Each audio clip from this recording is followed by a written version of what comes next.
Two NASA astronauts are suiting up to make history as the first two to fly aboard Boeing's Starliner spacecraft.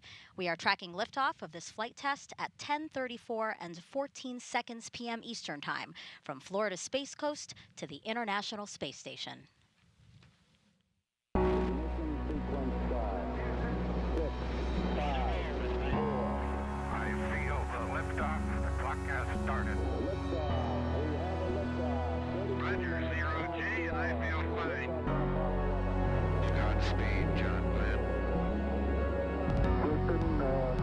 Tranquility Base here.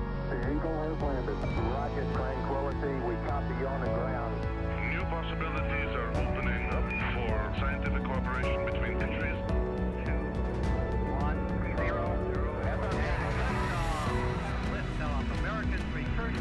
as Discovery clears the tower. Discovery, go and throttle up. Discovery, roger, go for deploy. Thanks to you and to everybody in the shuttle program. The crew is go for launch. Roger, nice to be in orbit. We have followed in their footsteps to get us where we are today.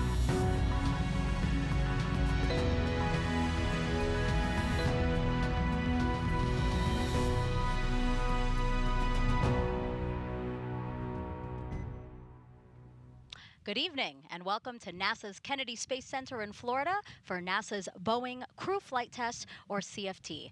I'm NASA's Megan Cruz. And I'm Dee Russell with Boeing Communications. Also joining us today is NASA astronaut Nicole Mann. Great to have you here. Thank you, Megan, Dee. I'm so excited to be here, a part of this historic flight. Go Starliner. Yeah, all three of us are very excited, and we're excited that you can join us today to watch and follow along for the next few hours. Because again, today is only the 6th time NASA astronauts will launch on a new spacecraft designed for crew. And it will lift off on a United Launch Alliance Atlas V rocket, which ULA just finished fueling cryogenics a few minutes ago. Now, both Starliner and the rocket stand ready on Launch Pad 41. You're seeing a beautiful view there from one of our helicopters at nearby Cape Canaveral Space Force Station's Launch Pad 41. And the last time an Atlas-class rocket sent humans to space was 61 years ago for the final flight of NASA's Mercury program.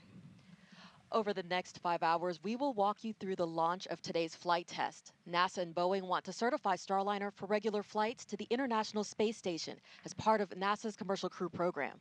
Nicole, why is it so important to have a second commercial spacecraft that can ferry astronauts to and from the International Space Station? Megan, it's so important. What we need is dissimilar redundancy taking astronauts to the International Space Station. That allows us to not be reliant on just one company or one rocket.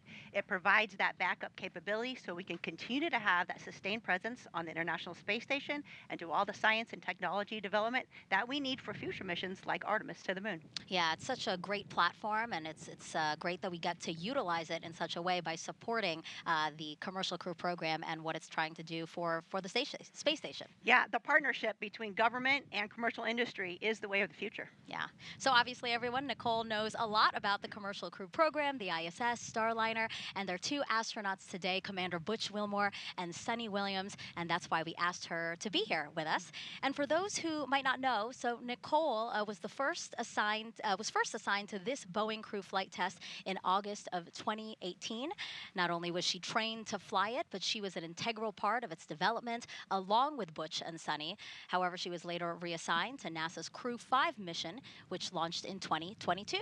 She became the first female commander of a NASA Commercial Crew program launch and the first Native American in space. And while on board the space station, she and the crew conducted hundreds of experiments and technology demonstrations. She also performed 2 spacewalks, totaling 14 hours. After 157 days in orbit, she and her crew splashed down safely off the coast of Tampa, Florida. And today now, you are here to watch your friends make history, Nicole. It is really a special day. And, you know, it's very important to me because it's a great example of how our teams work together. Boeing, NASA, all working together to create an amazing spacecraft that has this capability to launch. And it's really that team concept. Astronauts may move on and fly other missions and come back, but we're all one big team. Yeah, absolutely. Now, there's a lot to learn about this crew flight test. That's why we have an entire team here to show you and walk you through the before, after of this entire mission. So just a few miles away at the United Launch Alliance's Advanced Spaceflight Operations Center are ULA's Dylan Rice and Boeing's Lauren Brennecke. Both will monitor Starliner and the rocket for us. Down the road from them at Hangar AE is NASA's Daryl Nail, who is monitoring the weather and NASA's oversight of launch operations. And back here at Kennedy, we have NASA's Antonio Jaramillo to speak with key players in this mission. Plus, we have a team in mission control at Johnson Space Center in Houston. NASA's Brandy Dean, Boeing's Jim May, and NASA's Rob Navius will monitor flight controllers as they guide Starliner on its way to the International Space Station. But for now, let's head back into the suit-up room. We got a live view at the top of the broadcast, but let's go back in there now because that is where all the action is happening. And right now we have a live view of pilot Suni Williams there. She's sitting down, talking to some technicians that are in the room with her. Nicole, what we are waiting to see right now, obviously they are suited up in their intravehicular suits, but we are expecting to see a pressure check on their suits soon, right? Absolutely. So there's a huge team of folks from David Clark and NASA and Boeing that are all working together to make sure the astronauts' suits are perfect prior to launch. And so they will get suited in. You can actually see Butch there. He's in the recliner with a visor down. He's going through his first leak check. So it looks like maybe he's kicking back and relaxing, but actually those suits, when they're pressurized, it's more comfortable to be laying back. Otherwise, you have some really hard pressure points. And so he's going through that leak check now. They're testing the integrity of the suit prior to launch. Yeah, so they're blowing air into the suit to inflate it. That's why we see him inflated there, and that's why his visor's down, because we're making sure that it maintains the right pressure for any issues that they might have. The suit has to protect them. Absolutely. It is their life support system, really. And so should there be a problem in Starliner, they will close their visor, that suit can inflate, and it has the pressure and also the air supply to keep the astronauts safe in the event of emergency. And Dee, Nicole mentioned David Clark, so that's the company that worked with Boeing to design these suits we're looking at, right? Absolutely. So they worked closely with veteran astronaut Chris Ferguson to come up with the details. It is a lot lighter than the traditional NASA astronaut spacesuits. It's about 10 pounds lighter. It's very minimal. You could see on the left side, right under maybe their name, that's where the umbilical will go in, and that's where the air would go into. The chippas, which is a soft helmet. The new thing about this suit is the helmets are actually attached to the spacesuit. It's actually like a hoodie, and that's where the communication cord is connected to, so that they're able to talk to flight control during their mission. And then, of course, they have gloves, as most suits do, and these gloves are touchscreen sensitive, as we do have a screen on our capsule. And it looks like Butch is about to unzip his helmet there, so it seems like we've had a good leak check there. Speaking of Butch, again, Commander Butch Wilmore, NASA astronaut and retired U.S. Navy captain, was raised in Mount Juliet, Tennessee, married to Deanna Wilmore, and they have 2 daughters. As a naval pilot, Butch racked up more than 8,000 flight hours and 663 carrier landings, all in tactical jet aircraft. He completed 4 operational deployments, supporting missions like Operation Desert Storm. Before his selection to NASA, Wilmore was on exchange to the Air Force as a flight test instructor at the Air Force Test Pilot School at Edwards Air Force Base in California. Speaking of space, Butch is a veteran of 2 space flights as pilot on Space Shuttle Atlantis in 2009, and then in 2014 he served as flight engineer for Expedition 41 to the International Space Station. So far, Wilmore has spent 178 days in space and performed 4 spacewalks. This flight test will be his 3rd mission to the ISS. A great background of experience there, Nicole, to really be the commander of a flight test. Absolutely. All the experience of both Butch and Suni as aviators, as naval aviators, and as test pilots, they've really been such a critical component to the development of Starliner, as their experience, their decision making. And I love what Butch always says, you always ask the question why. And asking that question why and learning more about Starliner has helped grow this program into what's going to be a successful launch today. And Suni Williams, CFT's pilot and a retired U.S. Navy captain. NASA selected her as an astronaut in 1998, just 2 years before Butch. This will also be Suni's 3rd mission to space, making her the first woman on a test flight of an orbital spacecraft. Her first trip to the ISS launched in 2006. She served as a flight engineer for Expeditions 14-15.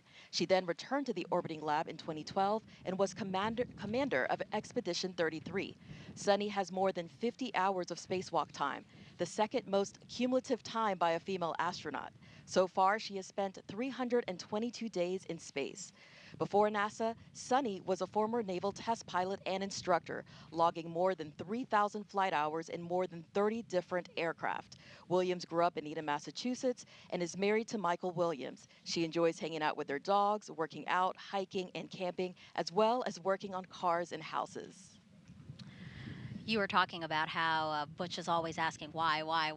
Suni has always said that that's actually something she really admires about him because she fully trusts that he's going to get down to the bottom of everything and figure out why we're doing things and why it's the best way to go about things. Absolutely. Butch is always going to ask the tough questions. And if you have, one thing I remember training with Butch is if I had a question or I wasn't sure, he always pause, let's ask, let's find out why. He has that patience and that attention to detail to get down to the bottom of it. Yeah, that's why it's so important for our crew to develop that relationship because Suni says she really trusts Butch and trusts his decision making.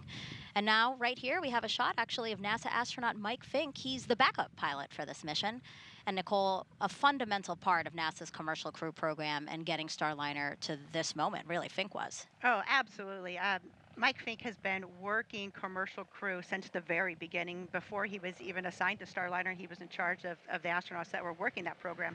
So he's had a fundamental role in its development as well, and it's great to see him in the backup role today. And then he's also assigned as the pilot for Starliner 1. Yeah, Starliner 1, the first operational 6-month mission to the space station after this crew flight test and certification of the Starliner spacecraft. Fink is known for loving to take pictures, so I bet you he's snapping. He's snapping a picture of the crew now. Okay, that makes me laugh. He is the best at taking photos. In fact, yesterday I drove by the pad and took a photo, and I texted Mike, and he sent me the first picture that we took together in front of the Atlas V, which is pretty special. Yeah, that's wonderful. And I know he's there in a monitoring role, right? Because as he prepares for Starliner 1, it's really important to see how everything shakes out for CFT today. Oh, for sure. But he's also the ASP. So he's the astronaut support person in the room. And so his job is to make sure Butch and Suni have everything that they need for launch. Of course, there's a team that's helping them out, but he has that special eye to know, okay, this doesn't look quite right. As a crew member, he has that kind of inside knowledge, and his forefront of his mind is the safety and success of Butch and Suni. All right. Now, if you have any questions about this mission over the next 5 hours, we invite you to send questions our way using the hashtag AskNASA. All you have to do is go to one of our platforms, Facebook, X, Twitter, Instagram, and again, use that hashtag AskNASA to send in your questions. We look forward to hearing from you and answering those questions live. Let's go now to United Launch Alliance's Advanced Spaceflight Operations Center, or ASOC, where ULA's Dylan Rice and Boeing's Lauren Brennicke are listening to all pre-flight operations right now. So guys, how's everything looking? Well, Megan, the countdown is going incredibly smooth right now. It's been nice and quiet in here when you consider all the important jobs that are going on around us. It's amazing that it is so quiet, but that's what we want to hear. Dylan and I are in a really unique spot here at ULA's Advanced Spaceflight Operations Center. We're able to look down over the control team, the launch control team down here, and if you see us right there in the middle of the room, that's us up in the window. And we're also able to be right in the middle of the mission directors who are over to our right and the engineering support that's over to our left. So we're in a great spot to be able to track this countdown for you today. We're also going to be bringing up the public operational communications that you might hear us refer to as loops or nets. So you haven't heard them so far in the broadcast, but we're going to bring them up now. And we just want to let you know that as they come across, our commentators will be pausing to make sure that you can hear them. It's also our job to wear these headsets you saw us in and listen to some of the chatter that's going on in the background. That way we can translate things for you as they happen and follow along with the nominal procedures. So far in the countdown already today, the Starliner Control Center is starting to shift control of the spacecraft over to mission control in Houston. The pad team has been cleared out for a little while the rocket was being fueled, but they are back on the pad now and preparing it for crew arrival. Our teams have also been cycling the thruster valves, and they're now in open position. This is the third time, of course, for Starliner to launch, but the first time that we're going through all these procedures with the crew members. So that's why we're coming to you 4 hours before launch today to be able to walk you through everything. But it is important to remember this is a test flight, so we are going to learn a lot, and it is our goal to make things more efficient for future crews. So Dylan, how are things progressing with the rocket? Well, Lauren, Atlas V and Centaur are fueled and ready. The rocket was rolled out to the pad this weekend, where it was connected to the propellant storage farms, air conditioning, Blue and team other has pad marked at utilities. the base of the cab. Our countdown started Roger. at 11:14 a.m. this morning, and we powered up the rocket, began all of our final checks of our avionics systems, and then started the final preps out at Launch Complex 41. All that work wrapped up around 3:30 p.m. We got into our cryogenic tanking hold at that point, and with the launch vehicle ready and the cryogenic hold completed at 4:34 p.m., we picked up cryogenic tanking. Cryogenic tanking takes about just under 2 hours to complete and went very smoothly today. The vehicle right now remains in stable topping, and all pre-launch checks are basically complete. The readiness poll has been completed for pad entry, and the blue team is, as you said, arriving at the pad now. Today is the 100th launch of the safe and reliable Atlas V rocket. It's the third flight of the 172-foot tall N-22 configuration. This rocket is equipped with a dual-engine Centaur upper stage, which is a configuration that's uniquely capable to deliver the performance needed for that specially shaped trajectory that maximizes crew safety for Starliner. Rocket processing activities are sequenced to the T clock. So right now we are at T-minus 4 minutes and holding. T clock stands for terminal count clock. So what that indicates is that right now we're not performing any significant processing of the rocket. The L clock, which is what you see on the screen, or launch clock, Blue is team counting entering down the cab from elevator. L-minus 3 minutes, 3 Roger. hours 47 minutes down to T0 for our instantaneous launch opportunity at 10:34 and 14 seconds this evening. One thing I really love is that it's the Atlas's 100th launch, and it is the first crewed launch for CST 100. So Yeah. that is our lucky number of the day. If you don't know, CST stands for Crew Space Transportation, and the 100 represents the 100 kilometers up. That is the space line, the difference between Earth and space. So, of course, you'll hear us refer to it as CST 100 some, but we do call it Starliner now. That is the fleet name. So let's get a check-in with NASA's Daryl Nail at Hangar AE. Daryl? Thank you very much, Lauren and Dylan. And here at Hangar The blue AE, team has arrived on management cap level 12. for Commercial Crew Roger. Program is monitoring all the systems, including the weather. We just got a weather brief just about 20 minutes ago from the launch weather officer for the 45th Space Wing, Brian Benson, and it's looking pretty good. In fact, it's looking excellent for the local area here at the launch pad. You can see in this shot off in the distance some clouds off into the horizon. We may have some stray cumulus clouds that could form out there, but other than that, that is the only concern when we go into this launch tonight. The fact is that we've got winds that are onshore pushing the sea breeze storms, which are very normal this time of year here in Florida. They're pushing them well west of us. In fact, there's some storms firing up to the west, just west of Orlando, which is about an hour's drive of here. Thunderstorms are starting to form there. They have some lightning that is in the area. But all of that is not a concern, according to the launch weather officer. Now, there's two areas that we're looking at, and the first is the launch pad. You can see from this shot right here, the seas look great, the sky looks good, and overhead we're looking really fantastic. So let's put up the weather graphic and just give you the breakdown for the launch weather officer here in the area. That's, you really can't get much better than that. 95% go. You know, they wouldn't want to put 100% because. I have you loud and clear on one. Roger that. Blue team has arrived at cat level 12, performing white room toxic vapor and O2 checks. Roger. Okay, so there you heard the blue team is up at the 12th level. 3 hours, 45 minutes.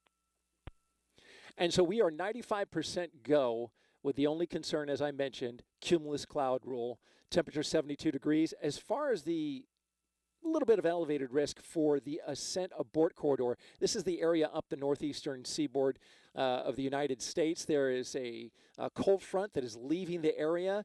It has created some cool water in that area, and the search and rescue teams are monitoring that. It's below 40 degrees Fahrenheit, but that's not something that's going to be able to stop the search and rescue teams for Det-3 from going in that water if, for some reason, the crew capsule aborts into those waters up the near the Canadian Maritime Provinces. Go ahead, Slick. The CST 100 commanding transferred from BMCC to MCC CST. Roger. All right, with Butch Wilmore in his seat, getting ready to do his suit leak check, we'll toss it back to Megan at the host desk. Yeah, so right now we have Butch sitting there. His suit leak check is actually complete, as well as Suni. So this is kind of some downtime that they have here, right, Nicole? Yeah, it sure is.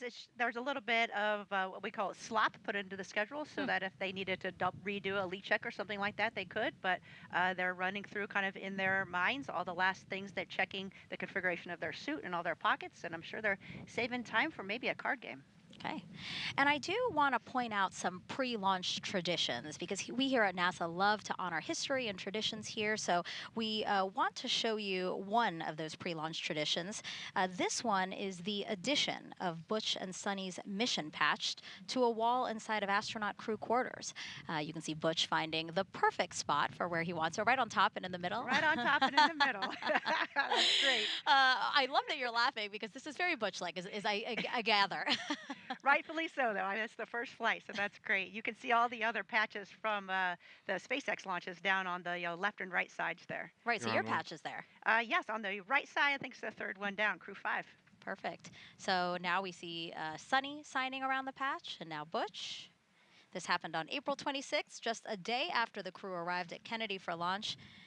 And just, again, a great opportunity to honor the history of these launches and also to continue with tradition. Absolutely. And you see there's plenty of room there for the follow-on mission patches. That's right. That's right. Lots more launches to go with NASA's Commercial Crew Program.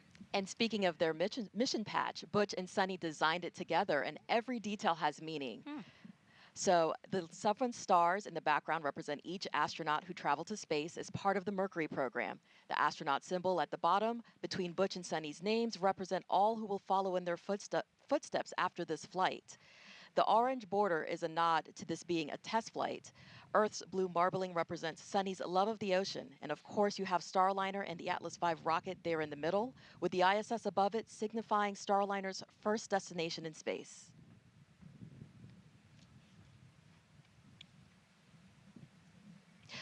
We have teams at Mission Control in Houston monitoring Starliner's flight to the space station. Let's check in with NASA's Brandy Dean and Boeing's Jim May. Thanks, Dee, and welcome to Mission Control in Houston. And I'm NASA's Brandy Dean. And I'm Jim May with Boeing. We're incredibly excited to be here today with the flight control team that will be seeing Starliner safely through its first ascent with crew members on board. The team's been training really hard for this, working through literally hundreds of simulations, and they're ready to get Starliner into space. Yeah, the team today is led by Flight Director Mike Lammers, with Flight Director Rick Hempling working alongside to assist him with keeping an eye on weather.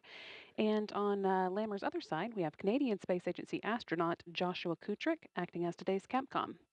He'll be speaking to Butch Wilmore and Suni Williams on the team's behalf, and he has a special interest in this flight since Kutrick plans to be on board Starliner the next time it launches as a mission specialist on Starliner 1 crew. LC, this is Lieutenant. This team's been on console since about 3:30 this afternoon, working closely with the teams in Florida.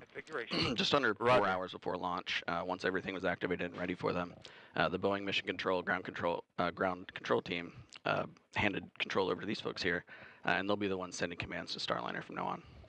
That said, although they'll be busy, you won't hear too much from them as they move through the countdown with their colleagues in Florida. Some of the key calls they'll make include switching Starliner from ground power to battery power, and then with the crew's help, activating the launch abort system. And of course, Mike Lammers will be speaking on behalf of his team when he gives his go or no-go to the launch conductor during the final poll 7 minutes before launch.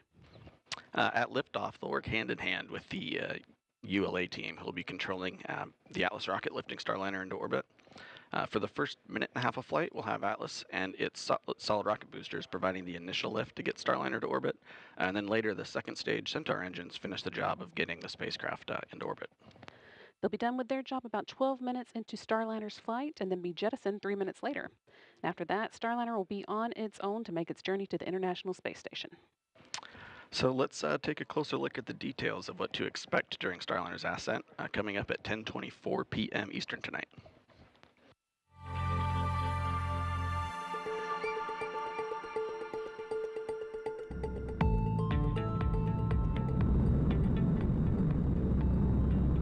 Ascent begins at T-0, liftoff, the end of the countdown and the beginning of the mission. Shortly afterwards, at T plus 12 seconds, the rocket rolls, lining up Starliner with its target orbit and putting the astronauts in a heads-up position.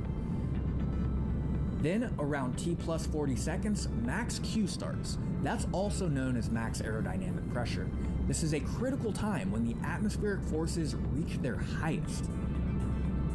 Next, at about plus 1 minute 35 seconds, the two solid rocket boosters run out of fuel and burn out, and about a minute later they separate from the booster. The Atlas booster engine continues to burn for almost 2 more minutes. Then at approximately plus 4:30, booster engine cutoff, or BECO. About 5 seconds later, the booster separates and so does the Ascent cover on top of Starliner. At around 4 minutes 45 seconds, the Centaur upper stage ignites, continuing the push to orbital speeds. Then a little after 5 minutes, Starliner is free of the atmosphere and doesn't need additional aerodynamic support, and the aeroskirt is jettisoned.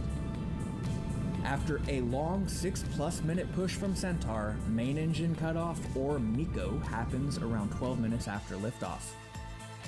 Then, when Centaur successfully separates almost 15 minutes after launch, ULA's job is done. But Starliner is not quite in orbit yet. After a 16-minute coast, Starliner ignites 4 of its orbital maneuvering and attitude control, or OMAC engines, for the orbital insertion burn, and then 31 minutes after liftoff, the Ascent profile is complete.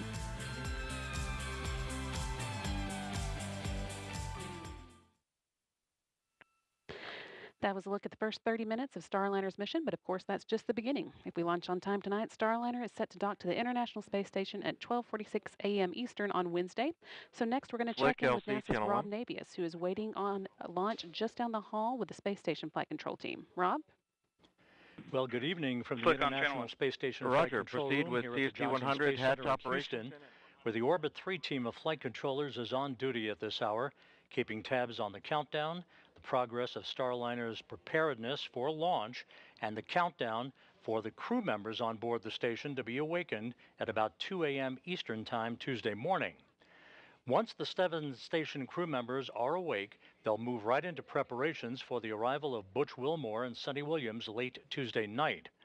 High on the list for the station crew after their wake-up call will be the stowing of equipment currently housed in the passageway between the forward end of the Harmony module and the hatchway through which the Starliner astronauts will float as they enter the station following docking. Tuesday afternoon, there'll be a pair of mission management meetings, first by Boeing management to assess Starliner systems following launch, and the initial series of OCCs. Those are the operational checkout capabilities the Starliner crew will conduct to ensure that the vehicle is ready for docking. Following that meeting, the International Space Station partners will gather to give final approval for Starliner to press ahead with the critical phase of the rendezvous that begins tomorrow evening with the terminal phase initiation burn. So it's a busy 24 hours that lies ahead. We'll be here every minute to keep you posted. And by the way, at the time of launch tonight, the International Space Station will be flying 260 miles over southern Belgium. With that, we'll send you back to the Cape. Thank you to our colleagues over at Johnson Space Center. We are now 3 hours, 35 minutes, 10 seconds and counting from liftoff of NASA's Boeing crew flight test. Go ahead, flight. Firm ready for hold call authority comm check. Proceed. Stand by for voice loop reconfiguration. Roger.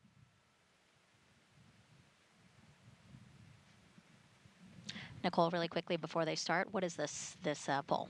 Or So not they're- poll, I'm sorry, check. Yes, they're doing all the 35 minutes.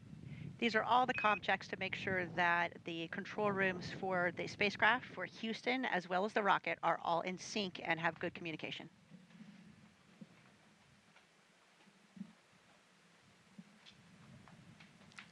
As we wait for that comm check, we are outside now, looking at the crew's ride to the launch pad. Because LC, before, SMD on channel 1 for a comm check. I have you loud and clear on channel 1. I have you the same, LC. SMD out. all right, we're actually going to go back inside because the card game is happening. And Nicole, talk us through what's happening right now. Okay, so there in the middle of the screen, you see Joe Akaba. He's the chief of the astronaut office. LC and flight, comm check on air to ground 1. I have you loud and clear on channel 1. Copy. I have you loud and clear on CST Air to Ground 1. This completes the hold call authority comp check. Roger. They're playing a game called Scat, which is essentially 31. You want to get 31 in your hand of the same suit, and you can decide to pick another card, or if you think you're close enough, you can knock the table. Looks like Suni just knocked the table there, so maybe she thinks she won. Butch will get one more try to see if he gets 31, and then we'll see. And why are they playing a card game? Some people might be watching and going, wait, what? Yeah, maybe it does seem a little odd. It's tradition goes back, I think, as long as I've heard, at least some type of a card game, or, for example, for our launch, Josh Cassada, our pilot, he did a card trick. So it's just, if there's time, we do it. Of course, if you're running behind, you would skip the card game, but it's just a nice tradition and a chance for the crew to kind of take a breather before walking out to the rocket. And the purpose usually when they're playing a game is the commander has to lose, right? Yes, you want that to be, the worst thing that happens that day. Yeah. So it looks like Suni, I don't know if Suni, well, maybe Suni won, because really, again, I don't think Suni has won, because they continue to play. That's what I'm thinking. They're just dealt another hand, so we'll see. Again, another pre-launch tradition that dates back quite a bit. And we wanted to bring you back into the suit-up room to show you this, because it is a moment of levity for the crew before everything really starts to ramp up before launch. And it's really great. These traditions, sometimes you lose where they actually start, but sometimes they've been carried on for decades and decades. And there's a lot of little traditions and big traditions, but it's a big part of NASA and our launches to space. While we watch them continue to play, I do want to mention one thing, because obviously we see their helmets hanging off the back of their suits. There was a dream that Butch kept on saying that he was having, more of a nightmare, I guess, where he was saying, oh, I think he won. Well, looks like it. He won. Yes, thumbs up. That means go. Okay. That means go. We have some cheers from around the room. Suni's happy to lose or happy to win. I don't know who won. I'm not sure. Maybe they changed the rules. They look happy either way. That's the most important part, right? Like everybody's smiling there. Back to that story. So Butch was having this recurring nightmare where it was launch day and he couldn't find his helmet. So I'm sure he loves the fact that this helmet is attached to his suit. Yep, that is good. I think you still need your chippa though, so the earpieces they still need, but that'll be in their helmet bag. Yeah. Thank you, Elsie. Minor comm issue with blue team, but it is resolved now. Roger. And so you just heard that call out. Basically, the blue team, just to set everybody's understanding of some of the loops that they'll be, or some of the announcements that they'll be hearing over communication loops, is the blue team is the pad that's out. The blue team is the team that is on the launch pad right now, prepping the pad for Suni and Butch's arrival. We're watching them take some photos with some folks who are in the suit-up room there, and they're holding some roses. Nicole, do we know anything about that? I'm not sure if they're for, support folks, or maybe they're for their family. When they walk out here of the astronaut quarantine facility, then their immediate family will be there waiting for them, and they'll get one last chance to chat with them before riding off in the Astrovan. Yeah.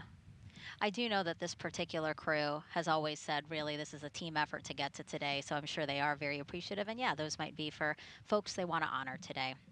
And as you mentioned, the Astrovan, Nicole, the Astrovan is going to be Butch and Suni's ride to the launch pad. You're looking at it right now. It's parked right outside of the Neil Armstrong Operations and Checkout Building. Crew quarters is right inside of the ONC. NASA chose the company Airstream back in the 60s to create a crew quarantine vehicle for when astronauts returned from the moon. The picture you see there, President Nixon talking to the Apollo 11 astronauts inside said quarantine vehicle. And then during the shuttle program, Airstream created the first generation Astrovan. You see it there, a 27-foot motorhome that transported astronauts across KSC to their launch pads. You see Butch smiling there, one of his previous missions. Suni also rode in that Astrovan. And now here's a closer look at the new Astrovan. It's wrapped with pictures of Starliner, has a license plate that says Ride to Space. When the doors open, steps fold out. The inside can seat up to 8 people. There's those steps. And there's, with the room for the astronauts, portable air ventilators that keep them cool. The Astrovan also includes TV and a sound system, so crew can watch or listen to whatever they want on their way to the pad. Looking like a pretty comfy ride there, Nicole. You jealous? It's pretty sweet. It's a pretty sweet ride. So again, that is parked right outside. I love that ride to space license plate. That's cool. Yeah, that is. It's always nice to see these personal touches, you know, and again, to bring in some fun, right, to a historic mission. Now, Nicole, we're outside again of the ONC building, Neil Armstrong Operations and Checkout building. Can you talk to us about the crowd of people that's there now? Oh, absolutely. So you'll see Butch and Suni, their immediate family, will be there watching the launch, and then you always have a support astronaut. And for Oh, it actually looks like they've already left and the they're suit matching. up Look at they're room. matching their picture in the elevator. That's awesome. That's great. Yeah. So there you have Commander Butch Wilmore and pilot Suni Williams. They've left the suit up room a couple of seconds early. They've walked down a hallway and are now in an elevator to go down to where you're seeing now. They will soon walk out the doors that are to the upper left side of your screen. They'll greet the crowd there before getting into their Astrovan. So again, Nicole, what were you saying about the people there? Yes, of course. There's always astronauts there supporting the family. So I think flying in space is one of the most important things we do. And the next thing after that is supporting our friends that are flying to space and supporting their family. So you'll see Steve Bowen, who is supporting Butch's family, and they were classmates of the astronaut class of 2000. And then Doug Wheelock is supporting Suni's family, and they are classmates in the class of 1998. Wow. Yeah, it's so nice to see the familiar faces, you know, just to, again, get one more moment with your loved ones before a really important historic mission ahead of you. Butch and Suni have been training on Starliner for years, and Starliner training takes place at Johnson Space Center, where they can simulate just about anything they may experience in space, even zero gravity. They performed a lot of their training inside a real-size mock-up of the Starliner at JSC, which just happens to be right across the room from a real-size mock-up of the International Space Station. And just down the road, they've spent hundreds of hours inside of Starliner's simulators, running through various possible scenarios they could face during this flight test. Now, Nicole, Butch and Suni are, likely waiting right outside of the doors now. We expect them to walk out at 3 hours and 24 minutes before launch. Do you remember how you were feeling in this moment? Oh, absolutely. And, you know, we walked out those doors a million times just being here at Kennedy Space Center for work and staying in the quarantine facility. But when you walk out and open those doors that final time before leaving the planet, it's really special.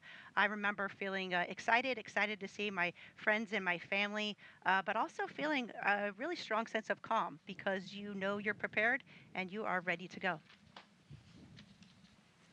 So we'll be watching the clock to see if they're too excited to wait for the mark that they were. Who would come running out first? Would it be Butch or Suni? What do you think? You know the answer. Okay, they'd be there together, kind of right running out.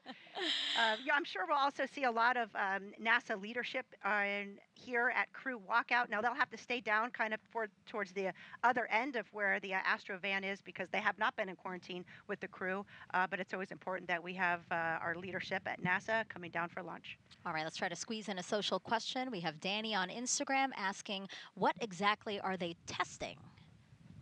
Well, Danny, they're testing everything. It's a new spacecraft. Of course, the spacecraft has launched uncrewed before on the Atlas V rocket, so we have great confidence in that system. But the crew on board, the integrated system with all the life support systems and our Egress systems, which is your cooling and your environmental system. Of course, and then the piloting of the spacecraft. It is a fully automated spacecraft, but it has a lot of manual capability. So Butch and Suni will be flying manual test points, and it also has a fully backup capability as well. So they'll be testing all of those components of the spacecraft during this mission. And to set the stage for, again, the moment of Butch and Suni walking out these doors, again, the ONC building here at Kennedy Space Center. Inside was crew quarters, that same suit-up room that we have been watching them suit up in. NASA has used that very same suit-up room since Apollo 7 in 1968. That was the first manned mission of the Apollo program, so a lot of history there. And then those astronauts, as we said, for the missions subsequent to Apollo 7 have been walking out the doors, as you see now. Here they come, our CFT crew. Taking their first steps outside for their historic flight test to the International Space Station, Commander Butch Wilmore and pilot Suni Williams. LC Slick on channel 1. Go ahead, Slick. Hatch open, ops complete. Confined space checks are nominal. Roger. You can hear Butch there saying thank you for everyone for being there. He said, let's fly. They're now walking over to their respective areas, right? Again, we have family and friends here to see Butch and Suni.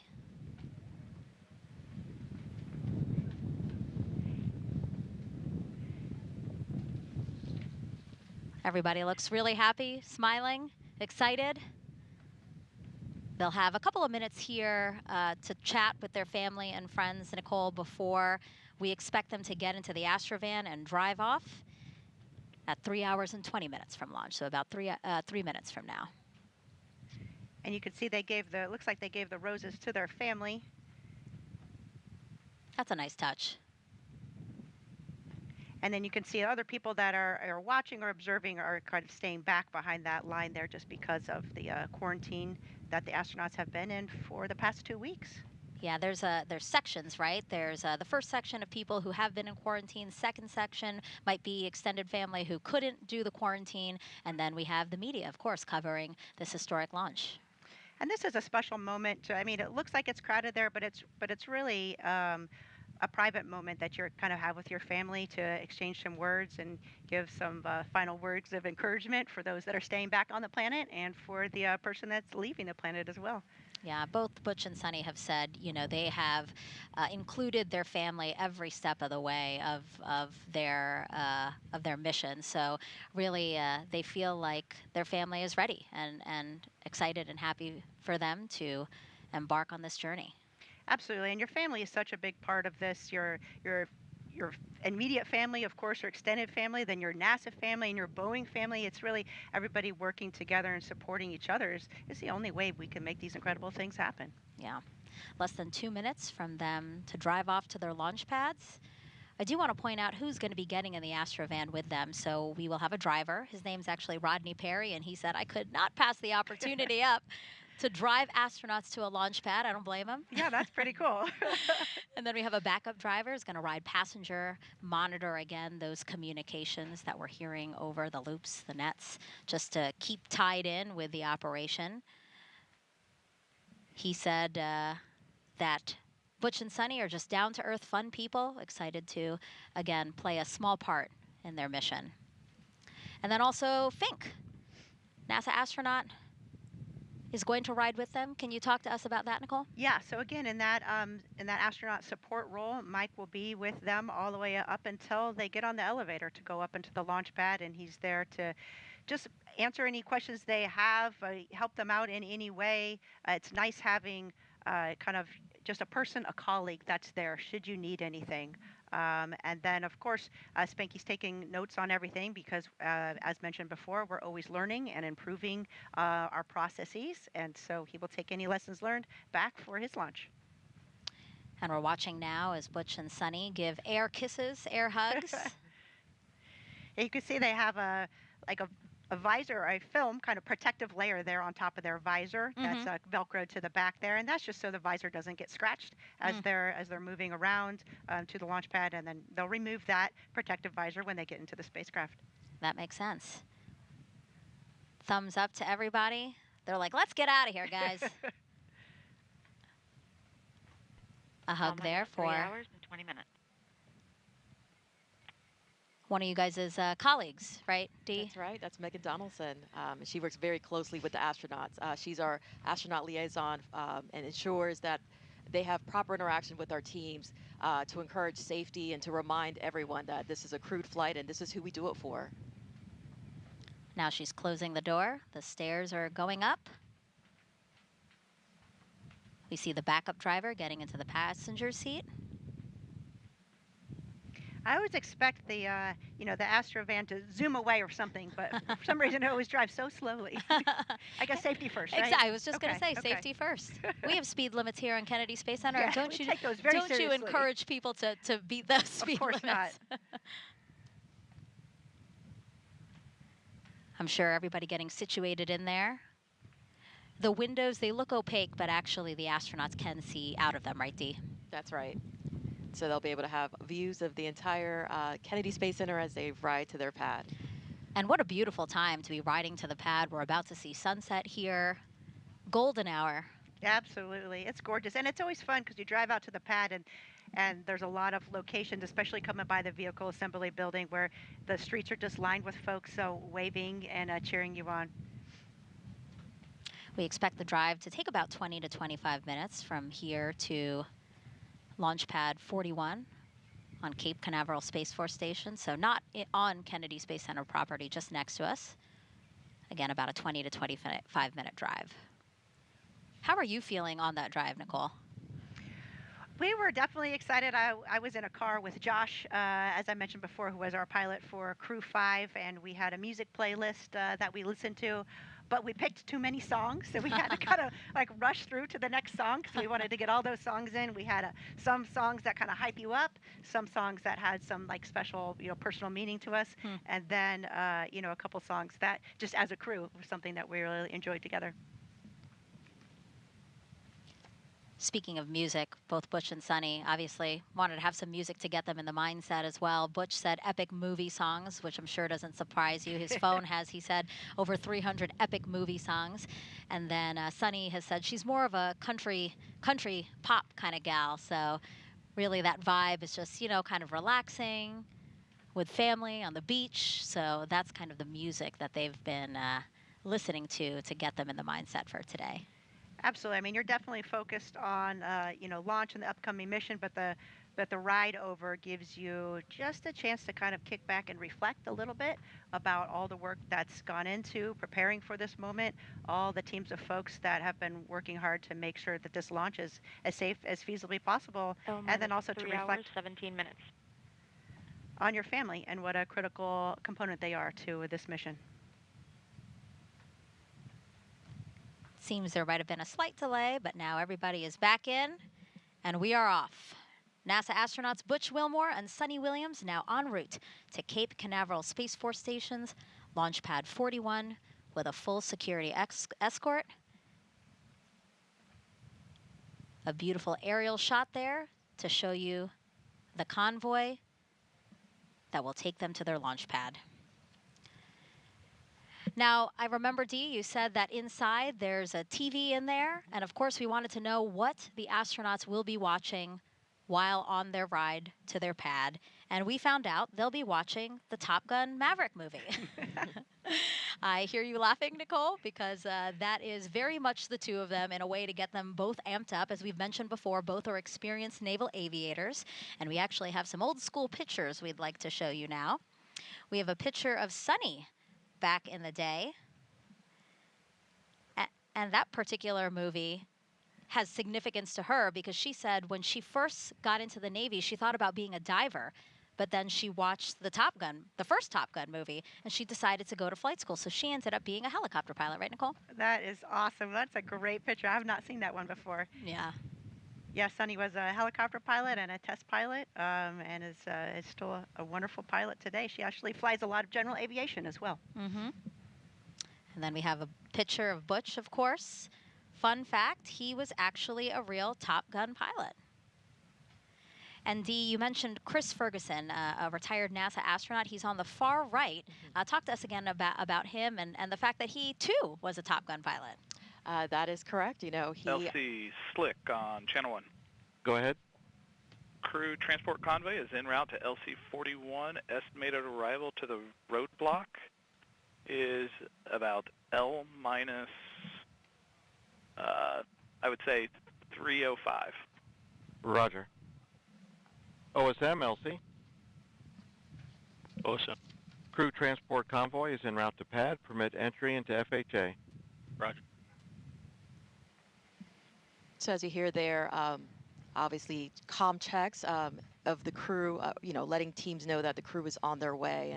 And yes, Megan, as you mentioned, Chris Ferguson is and was a former Top Gun pilot. He is obviously a retired NASA astronaut, but he did work for Boeing, as we mentioned. He assisted us greatly with Starliner, helped design the NASA astronaut suits, and he shared many of his stories from his Top Gun days, if you will, and we enjoyed hearing them. So I love that they all have that to share. And as we watch the convoy make their way across Kennedy Space Center here, let's check back in with NASA's Brandy Dean and Boeing's Jim May, who are monitoring things at Mission Control in Houston. Thanks, Megan. It's great seeing Butch and Suni on their way to the launch pad. We gave them a good send-off here when they left Houston on April 25th as well. The teams at Johnson Space Center lined the road to Ellington Airfield, holding up good luck signs and even tossing a little confetti as they drove in to board their T-38s for Florida. Things have been going smoothly for the flight control team in Mission Control Houston. The team here took control of Starliner a little less than an hour ago, and they've been working smoothly through a number of the steps in their pre-launch checklist. One of the first things they did after coming on console was a weather briefing with the crew in crew quarters still.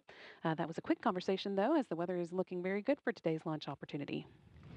The team here in Houston is continuing to work through their pre-launch checklist, although right now they're working in more of a monitor mode, keeping the spacecraft stable while Butch and Suni head to the pad.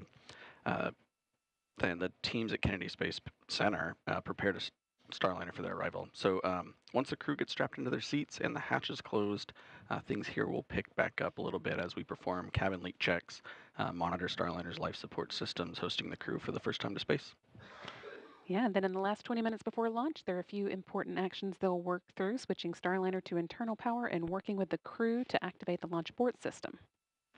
This carefully choreographed pre-launch process has been practiced many times as a fully integrated team, and most recently just last week with all of us sitting here in the same seats as our final set of training to prepare for Butch and Suni's mission today. And of course, all of this is aiming to get the crewed Starliner to the International Space Station for its crewed flight test. So let's check in again with the destination, the International Space Station. Rob Navius is with the Space Station Flight Control Team, standing by to give us an update. Rob? Thanks, Brandy. Well, Mission Control is buzzing tonight with the White Flight Control Room down the hall, poised to take over Starliner mission operations at liftoff of the Atlas V rocket. And in this room, the International Space Station Flight Control Room, we're ready to collaborate with our colleagues once Starliner moves into what are called integrated operations around 9:45 p.m. Central Time tomorrow night, about 3 hours prior to Starliner's scheduled docking. Once the new spacecraft is docked to the station's Harmony module, there'll be a period of about 2 hours to conduct leak checks on both sides of the Starliner Harmony docking interface before the hatches will swing open, allowing Butch Wilmore and Suni Williams to enter the station, which has been home for both of them on previous missions. Wilmore and Williams will configure Starliner systems for docked operations, then will join the 7 Expedition 71 crew members for a typical safety briefing. That will be conducted by Station Commander Ali Kononenko of Roscosmos. The Starliner crew will transfer equipment to the station from their spacecraft and begin to settle in for their visit. Countdown clocks are ticking backward as we close in on the launch of this test flight. We're ready here in Houston, so let's go back to the Cape and our continuing coverage. Thank you.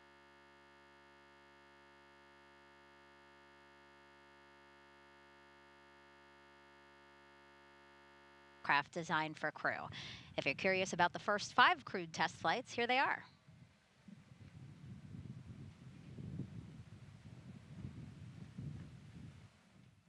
The first was Mercury Redstone 3, launched May 5th, 1961 with Alan Shepard.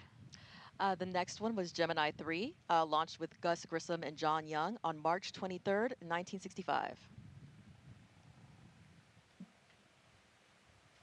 Apollo 7, Wally Schirra, Don Isley, Walt Cunningham, October 11th, 1968. Then you have STS-1 with astronauts John Young and Robert Crippen, which launched on April 12th, 1981.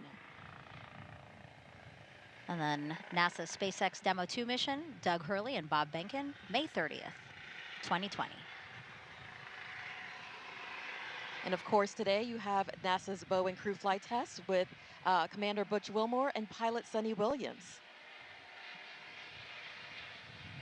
And as you pass by there, that's actually near C3PF, where we refurbish and assemble the Starliner. And right next to that building, we have the historic Vehicle Assembly Building here at Kennedy Space Center. And we should, of course, acknowledge that what will be the 7th time NASA will fly crew on a new spacecraft off our planet, and that will be the Artemis II mission next year. NASA astronauts Reed Weissman, Victor Glover, Christina Cook, and Canadian Space Agency astronaut Jeremy Hansen will orbit the moon, and their Space Launch System rocket and Orion spacecraft will be assembled in that Vehicle Assembly Building. Let's check out what's already in work for NASA's return to the moon.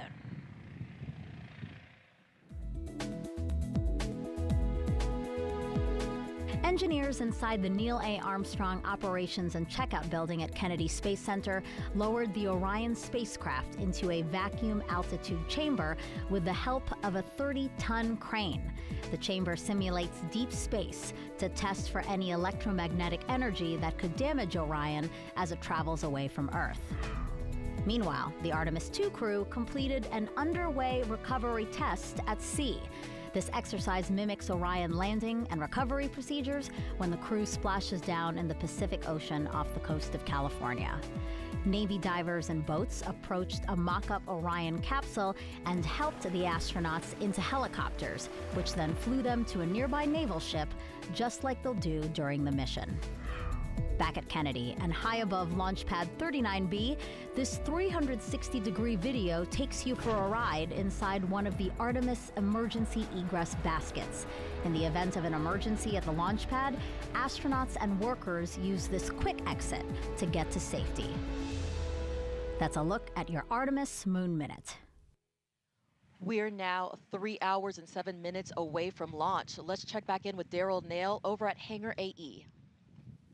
Well, thank you very much, Dee. And as we follow the convoy to the pad here, you can see the shadows on the vehicles are getting long. That's because sunset is just about 30 minutes away, 8 p.m. Eastern Time. Sunset, and the conditions for weather are simply fantastic. It's 79 degrees outside, humidity about 70%, but we are very dry, very comfortable, and any storms that have been caused by sea breeze, convection over the center of the state are being kept away by some nice 12 to 14 knot winds, according to the launch weather officer, just keeping those storms at bay off in central Florida. So as the team goes out there, the crew's getting a beautiful sunset, a beautiful Florida sunset as they go out to their launch pad today. Also want to mention that the NASA operations manager has set the triage points based on the conditions that the weather has for today, specifically the winds, those 12 to 18 knot winds forecasted at T0. That dictates where they can put the triage should there be an emergency at the pad and they needed to get crews out of there. They want to make sure that both the emergency personnel and the astronauts are safe in case of any emergencies that happen. You saw the helicopter flying right by, and this is a shot as they continue to drive out towards Space Launch Complex 41 here. And with that, we're going to send it back to Megan. All right, and as Butch and Suni are almost at the launch pad, let's check back in with Lauren and Dylan as they monitor the countdown. Hey, Megan, as the crew has been making their way across Kennedy Space Center and over to the Cape Canaveral Air Force Station side, Space Force Station, I should say, the pad team's been inside working to prepare the inside of Starliner for the crew to arrive. We've been talking a little bit about the pad team. We've told you we also referred to them as the blue team. So if you hear us say blue team, that's who we're talking about. It's made up of 5 people from Boeing and 3 people from ULA. As the pad team is working up in the top of the crew access tower, one of the pad team members is also going to be making their way down to escort the crew up once they get there to the pad. You can see there on the left of your screen, that is what we call the white room. So we have 2 pad team members working away in the white room, And then on the back of that shot is, of course, the hatch that goes into Starliner. So that's where we will see Butch and Suni making their way into here shortly.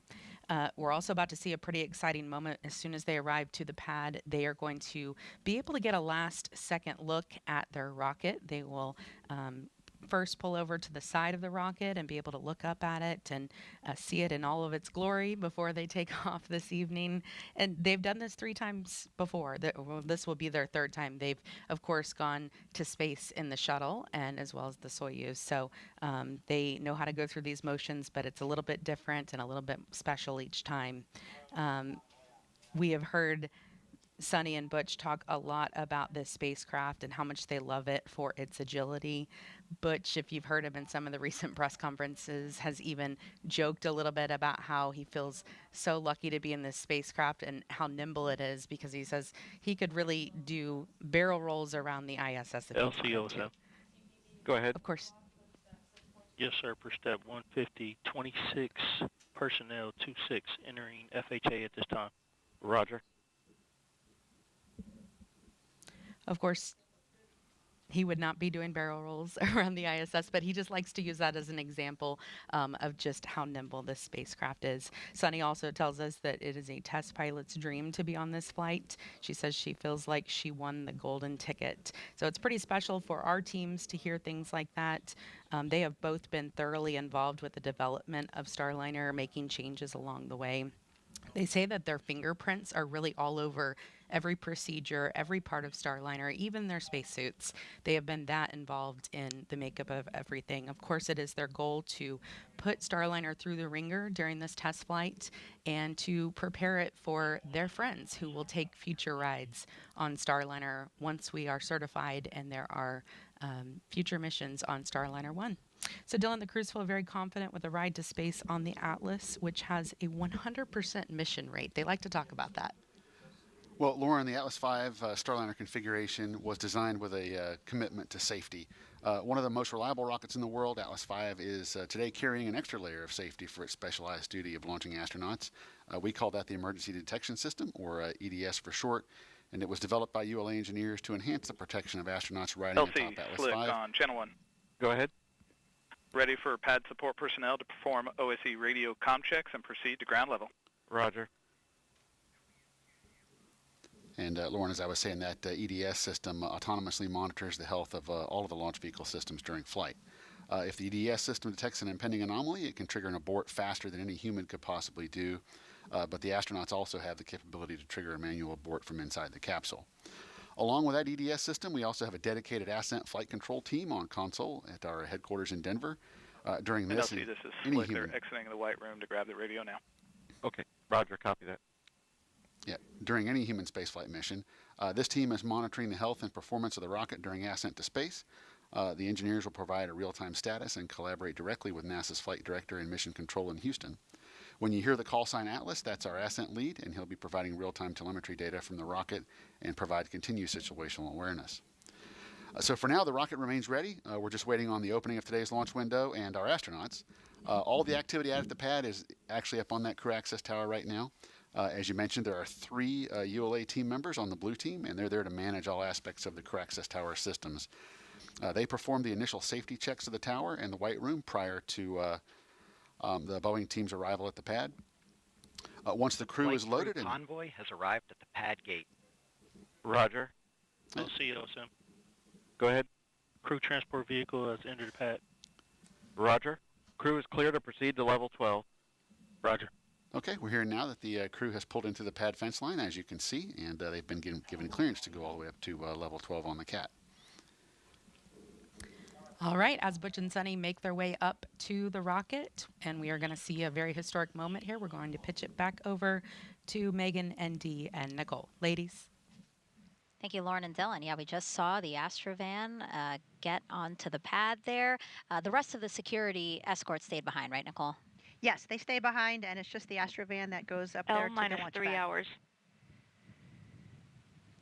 Time markers again, L-3 hours to launch. As we see Butch and Suni and NASA astronaut Mike Fink get out of the Astrovan. You can see Mike taking some photos there already, which is, he's always great at commemorating the moment. Yeah, I'm sure that he's very excited again to see his friends.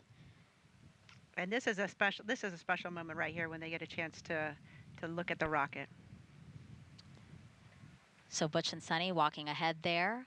They're going to take a look at the rocket, which you see on the upper right-hand part of your screen, kind of behind the building that's there. You see the A, that is the structure there that's holding the rocket up. Again, a really wonderful moment for the two of them to take this all in. You know, and it's amazing. You do it, it feels like 100 times in training, and maybe there's a rocket there, maybe it's not. But the day you look up and you see your spacecraft on top of that rocket and you know you're about to climb on board, it feels very different. And this shot, it shows how massive this rocket is. It really shows the scale of just what they're about to do. How did you feel, Nicole, when you took a look at your rocket before getting on it? I was amazed. As you know, as Dee mentions, amazed just how massive it is. And it's just incredible to think that we as humans can come together and build something so incredible, launch humans into space, and to do it safely. And again, this must be emotional for Mike Fink as well, because right after this flight, and once Starliner is certified for those continued flights to the International Space Station, it'll be his turn. Yeah, he and Scott Tingle will be headed up on Starliner 1, hopefully not too soon. And so the three of them now back in the Astrovan driving around to the elevator that will take them up the crew access tower, specifically to level 12, and that is where they will get into the Starliner spacecraft. And this is where Mike will leave them, as we talked about. He's doing kind of all the last checks to support them. He'll hand them their helmet bags, which contain everything that they need to take into the spacecraft that they're not currently wearing. The crew transport vehicle has arrived at the base of the CAD. Roger. So they'll have their checklist, their Ascent entry checklist, their chippas, of course, which are their headsets, their gloves, and then maybe a Sharpie or a pen. The crew kind of can decide what particular things that they want to have with them in their helmet bag. And so probably that handoff is happening off camera now. Again, Fink handing off helmet bags. LC locks 2. Go ahead. For your awareness, we've just had a quick instance of some topping oscillations, and I've manned my system into a stop flow. Roger. And so you're going to pause here for 5 minutes? That's affirmative. Roger. Advise when you reinitiate. We'll go. And you can see it looked like the blue team was actually carrying their helmet bags, and The flight crew has entered the CAT elevator. Roger. they're escorting their Butch and Suni onto the elevator. All right. And as they close the elevator door, we will see them reappear on level 12. Go ahead, blue team lead. In conjunction with the topping oscillations that were reported, we're getting a unusual audible associated with that. Roger. Locks 2, LC. Go ahead. Yeah, Roger. Is there any expected venting up in that area? Roger, LC, we're starting to see the oscillations at the top of the OLED space dampen out little by little. We're going to observe it for a little bit longer here, but at this time we don't see any issues with the tank health this time. Roger. Suspecting maybe just a different sound coming out of the Centaur vent valve. And you can hear that communication there from affirmative, LC. Roger. United Launch Alliance. They're, of course, monitoring all the instrumentation. Blue team lead, LC. Go ahead, sir. Roger. Appreciate the comment. Just advised of anything significant changes. Yes, sir. They're monitoring the instrumentation very closely, and then we'll talk about The flight crew have arrived on CAT level 12. Roger. anything they see that is, potentially off nominal, and they will investigate, and you could hear them reporting to the rest of the control teams. They will continue to monitor, and of course, if there are any issues, they will let us know. But at this point, it sounds like they're just looking at some instrumentation. Yeah, I believe they said something about a stop flow for maybe 5 minutes, and they'll monitor that and hopefully be resuming after those 5 minutes. And what we're seeing now is, again, pilot Suni Williams now on level 12. So what's happening now is Butch is going to the bathroom. Very important. It's his final opportunity to go to the bathroom before launch, right, Nicole? Yeah, and believe it or not, that is at a very important moment. You want to take that time there. And it also gives, your other crew member a chance there, like Sunny is, to look out the top of the launch tower, which is just an incredible view. You can see the wind is really ripping, as you can see Sunny's hair getting blown around, but it's a great view looking down. I'm sure that sunset over the Cape is pretty special at this point. Yeah, it's wonderful that this isn't a night launch because obviously at night this place is pitch dark. So it's nice to have a view from up there for them. And you can see off to the left there, that is the crew access arm that's headed out to the white room. So once they're complete with their restroom breaks, then they will head down the crew access arm. Go ahead. Yes, sir. Crew transport vehicle is clearing the pad. Roger. And here they go. Butch and Sunny walking across the crew access arm to Starliner, their ride to space. So and now, OSM, proceed to south fallback. Roger. So now they're in the white room being greeted by some of the pad team members. That's going to help them ingress into the Starliner capsule. But before they do that, you can see Butch has a Sharpie in his hand, and he is actually signing a mission patch that they have put in the white room. It may seem like we do a lot of signing and a lot of patches, but it's important, the traditions, and not only for the crew, but for all the team that supports. So you can see all the Boeing folks there in the white room, and Sunny and Butch have worked with these folks for many, many years, and they are going to do all the final checks and get them in the spacecraft. Really, Sunny and Butch put their lives and making sure that they're ready to go in their hands. So you can see them gathering there for some words prior to getting in the spacecraft. I love seeing this moment. Again, another opportunity for them to get together, possibly a prayer. We know that Butch is a man of faith. Discussing the room here, we're almost at the end of our 5-minute timer for restarting flow with the oscillations. Recommendation from IFS is to resume flow and then immediately initiate a re-chill process once we have regained our topic state. Roger. I concur. Proceed. You can see it looks like the Butch there is taking the patches from the crew that are helping them get suited up there in the white room, and he'll fly those patches to space and then return them to the crew members when he returns safely. And simultaneously also happening, you'll see the pad team members with different bags, and that's basically them making sure that Butch and Sunny have everything they need before they get into the Starliner spacecraft. Yes, you can't check too much, so you will double and triple check, and you'll have your buddy check you out as well. You want to make sure that you have everything situated just perfectly. You can see Butch there, he's hooking up the comm cord from his Chippa to his spacesuit. And what we'll see is Butch going through the ingress process first, and then Sunny will observe from the outside here, and then it'll be her turn to go inside. Yes, and there's a lot. You can see that the Boeing folks have suits on, have hairnets on, have gloves on, have masks on. The white room is a clean room. It's environmentally controlled. We want to make sure that the environment inside the spacecraft has the proper humidity, that there's no contamination, and it's very important that there's no dust, hairs, rocks, any type of FOD that could get into the spacecraft or into the hatch. So it's important that we keep this room clean and pristine. Right, so after they help him get his gear situated here, as you said, some FOD checks, foreign object debris, things that shouldn't be on them, go into space with them, so make sure they take them off. So you see that white pad on the floor there, Nicole, that's like a tacky mat is what they call it.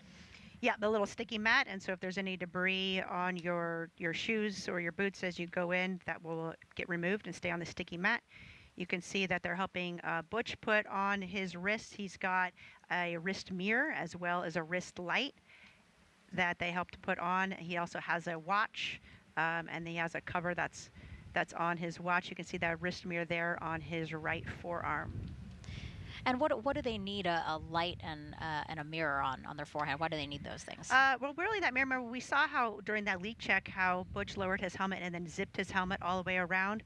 So you can't by yourself see where confirm that that helmet is fully zipped unless you have a mirror or your buddy can look at it and see it for you. So it's really for safety of flight, and if you needed to, of course, when you're strapped in, you may have limited visibility. Of course, if you're pressurized or something, that's even exacerbated. So that mirror allows you to gain more views of the spacecraft and to check that your helmet is properly zipped prior to pressurizing. And now we are inside the Starliner spacecraft. And as Butch gets settled into his seat, let's toss it over to Lauren and Dylan inside with the launch team to walk us through what else will happen before Sunny gets in. Launch 2. Go ahead. This time, flow's been reinitiated and a rechill has been issued. Roger. Megan, thank you. We are taking a new view now. This And is blue from team lead, Elsie. This is from one of the 4 different views we have inside Starliner from our Mustang camera system. And this shot here, of course, is up close on our commander, Butch Wilmore, as he gets settled into the seat here.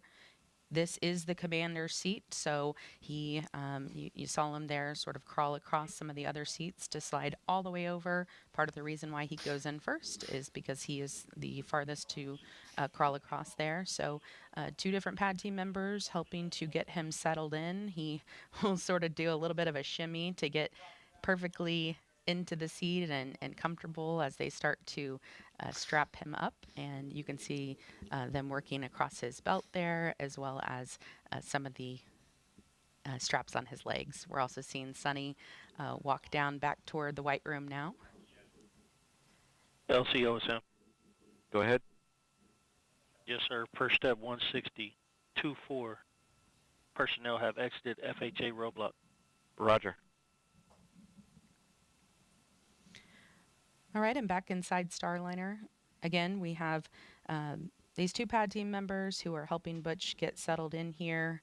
They won't start with Sunny until Butch gets completely in. These seats that they're in, actually, Butch and Sunny made some recommendations when they started the process of getting fitted into them. They wanted to add a little bit of extra padding to their backs. So that's just one of the ways that they've been involved in making changes along the way. And they say that, you know, every little change that they make, they want their friends, the other astronauts who will fly Starliner in the future, to look back and thank them for making, you know, this the most comfortable and pleasant ride to space for them. Now, right in front of Butch there is the Starliner console. It is a display with a mix of screens and switches and knobs. It also has 2 hand controllers, so he'll have one down to his right as well as a one on his left. And that console has really been simplified from blue team lead, LC on 1. Go ahead, sir. Yeah, Roger. Just for your essay, we are executing another center locks retail. Yes, sir. We did notice that. I apologize for being off net briefly. I had to do a crew assist. The audible that I had reported earlier concerning the chattering sound is greatly diminished, but it is still present. Roger. As I was saying, the console there has really been simplified for maximum efficiency from some of the previous spacecraft that they've both been on. The shuttle had thousands of switches and indicators, but Starliner has about 85.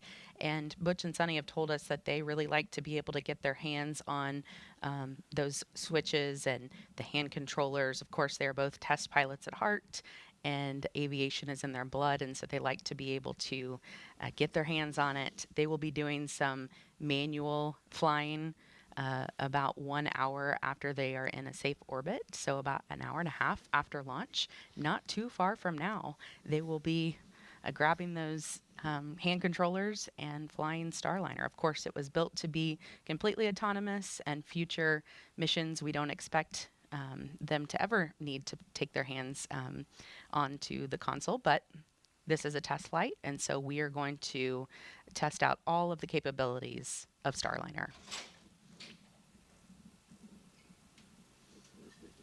The other seats that are in Starliner today, the 3rd and 4th seat, are filled with cargo. The 5th seat has a flat plate on it. So Sunny will sit right next to Butch. And we saw them give us a little demonstration in a press conference recently. They sat down next to each other to kind of show us how they sit in this spacecraft, and they said it was quite roomy. They had elbow room and they could move around.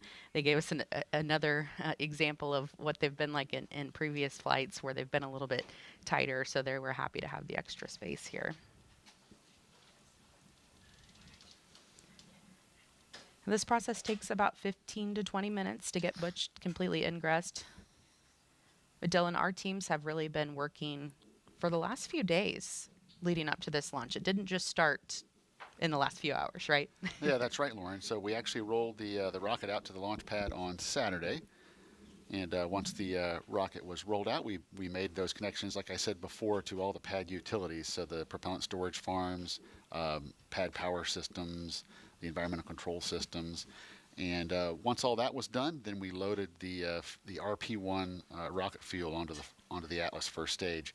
RP1 is not cryogenic on Atlas V, so we were able to load that early prior to launch day. So we did that on Saturday afternoon, and with all that work complete, we wrapped up our activities on Saturday in preparation for our launch opportunity today.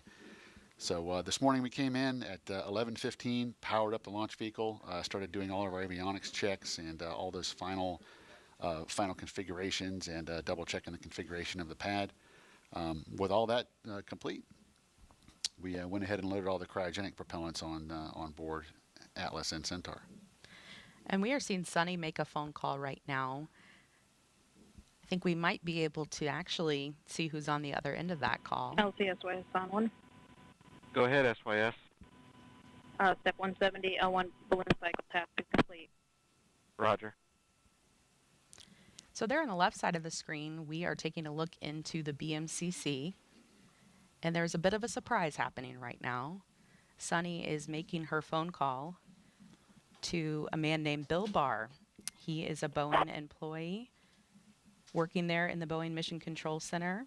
And he is the responsible engineer for the Egress system, which stands for Environmental Control and Life Support System. Now, obviously, that's a very important system for flights with human on board.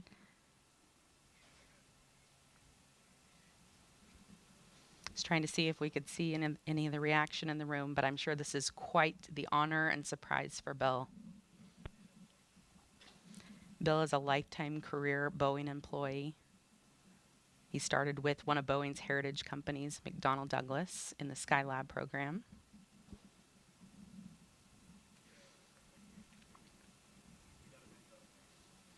His teammates told us he is one of the greatest mentors anyone could ask for. Just a great teacher, knowledgeable, kind, and incredibly patient.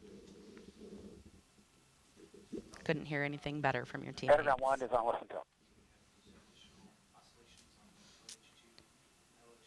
And we're going to start hearing some comm checks here as Butch gets connected.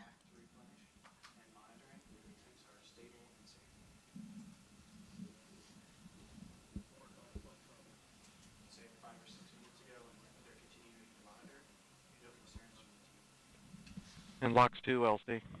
Go ahead, LC. Roger, do you have a status update? At this point, we're back into stable topping replenish. Still monitoring our delta P measurements in the tank, but things are looking more favorable. We'll inform you if we start seeing oscillations again. Roger. Houston, CDR Starliner, from Starliner, cop check on Underground 1. Starliner at Houston, loud and clear, Underground 1 for the CDR.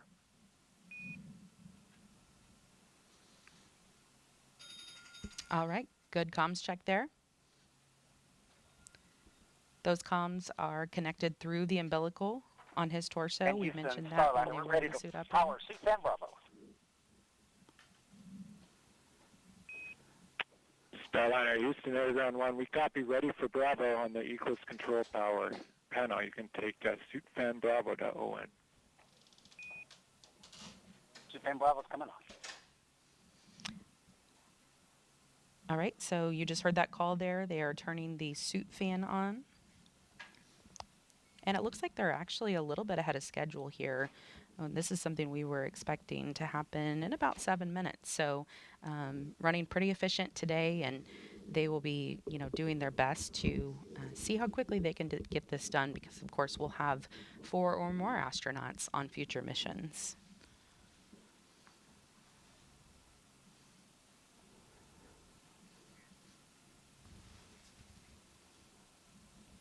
When they have the suit fan on, that system routes air from the cabin back into the suit. So that's what they're testing out right now.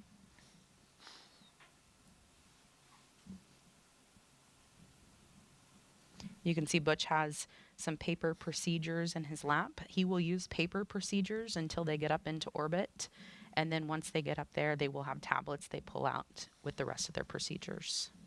They also have procedures strategically placed in a few other positions. They have a knee board with procedures, as well as they have a pretty cool arm strap that sort of looks like what a quarterback for a pro football team would wear, if you've ever seen that. It has a laminated flap on it, and they can put procedures in there so they can just look down at their arm.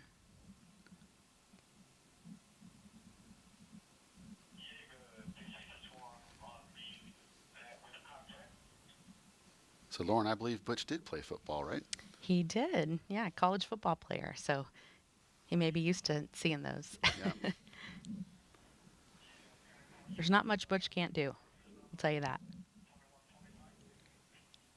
The spacecraft is about 15 feet across inside, so quite spacious. I like to compare it to about a mid-size SUV.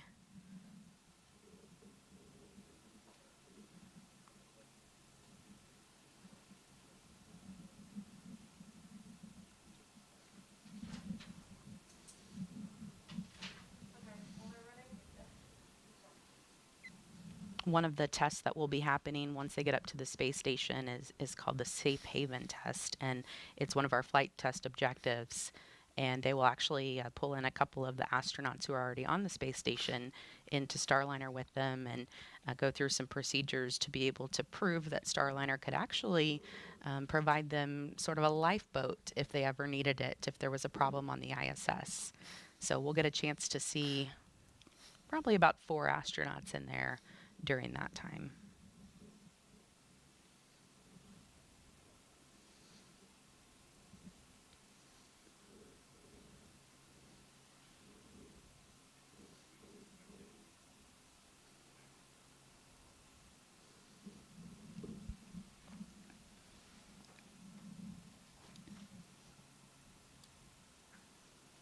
These seats that they're in are built to accommodate a range of heights as small as 4'11" all the way up to 6'4". So if you had any preconceived notions about what size you have to be an astronaut, not in this case.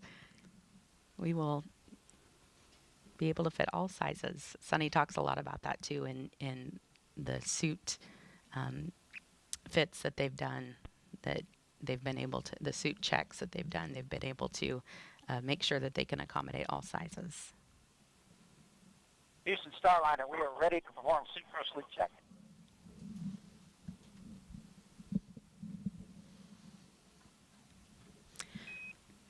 Starliner Houston, we copy, ready for suit gross leak check. CDR, we're ready. All right, so that call there for the suit gross leak check, that is to check for any leaks in Butch's spacesuit.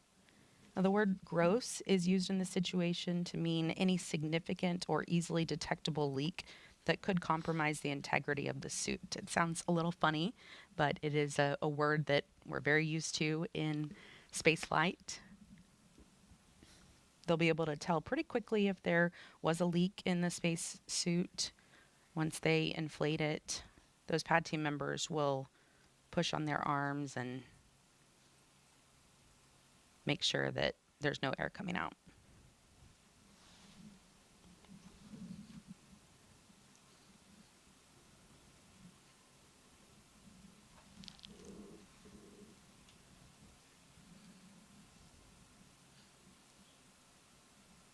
These suits are about 40% lighter than suits they've worn in the past. And Dylan, I've even tried on their gloves, and you would be amazed at how much you could move around in them, what all you can do in them.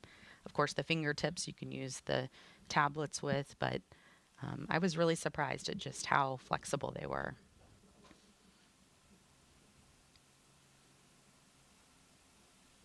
starting to get darker over Space Launch Successful Complex Seafirst 41. leak check on CDR. Houston copies a good gross suit leak check on the CDR. Thanks. Good gross leak check. Good news there. You know, Butch is a former flight test instructor at Edwards Air Force Base. He has a Master of Science in Aviation Systems. So let's listen to a little bit more on this retired U.S. Navy captain and CFT commander, Butch Wilmore. A large part of the desire within us is to do things that are of benefit to others. In this job, we get to do things that are of benefit truly for all mankind as we explore the heavens that not many people get to experience, true, but we don't go just to get the experience. It's about the team and it's about the benefit that it brings. My name is Butch Wilmore, and I am the commander for NASA's Boeing Crew Flight Test Mission to the International Space Station. Life in Tennessee, God's country, that's where I grew up. Very fortunate, had loving parents, took us to church. When I was young, 7 years old, I believe, they bought a little land out in the country, 6 acres or so. We had horses and cows, and I raised chickens and ducks, and just enjoyed life in the country. I went to Tennessee Tech, started working on an electrical engineering degree, and played football, which was a very difficult combination, I learned, because they're both full-time jobs. So it was a lot of effort over those years, but it molded me and it helped instill the work ethic my parents had instilled in me when I was younger. I entered the Navy and was fortunate to fly the A-7E. It's a single-seat attack aircraft, and I flew that for a couple of deployments.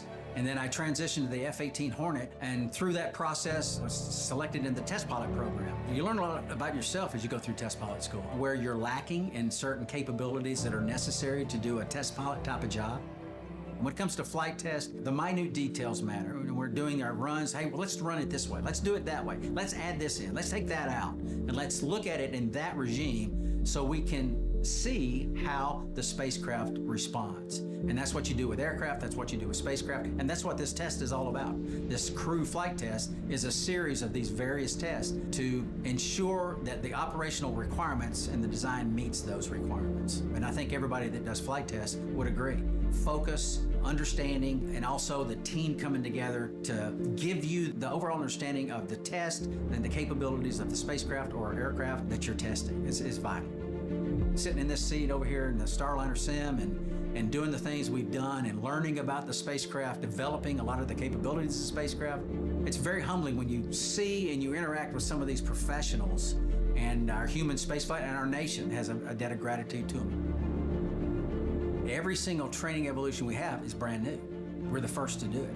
Whether it is checking the survival equipment in the pool with a mock-up of the spacecraft and how you egress, get out of the spacecraft, whether it's the side hatch or the upper hatch, while the seas are rough and all those type of things. There's a thought of how things should be, but then there's the reality of how things need to be.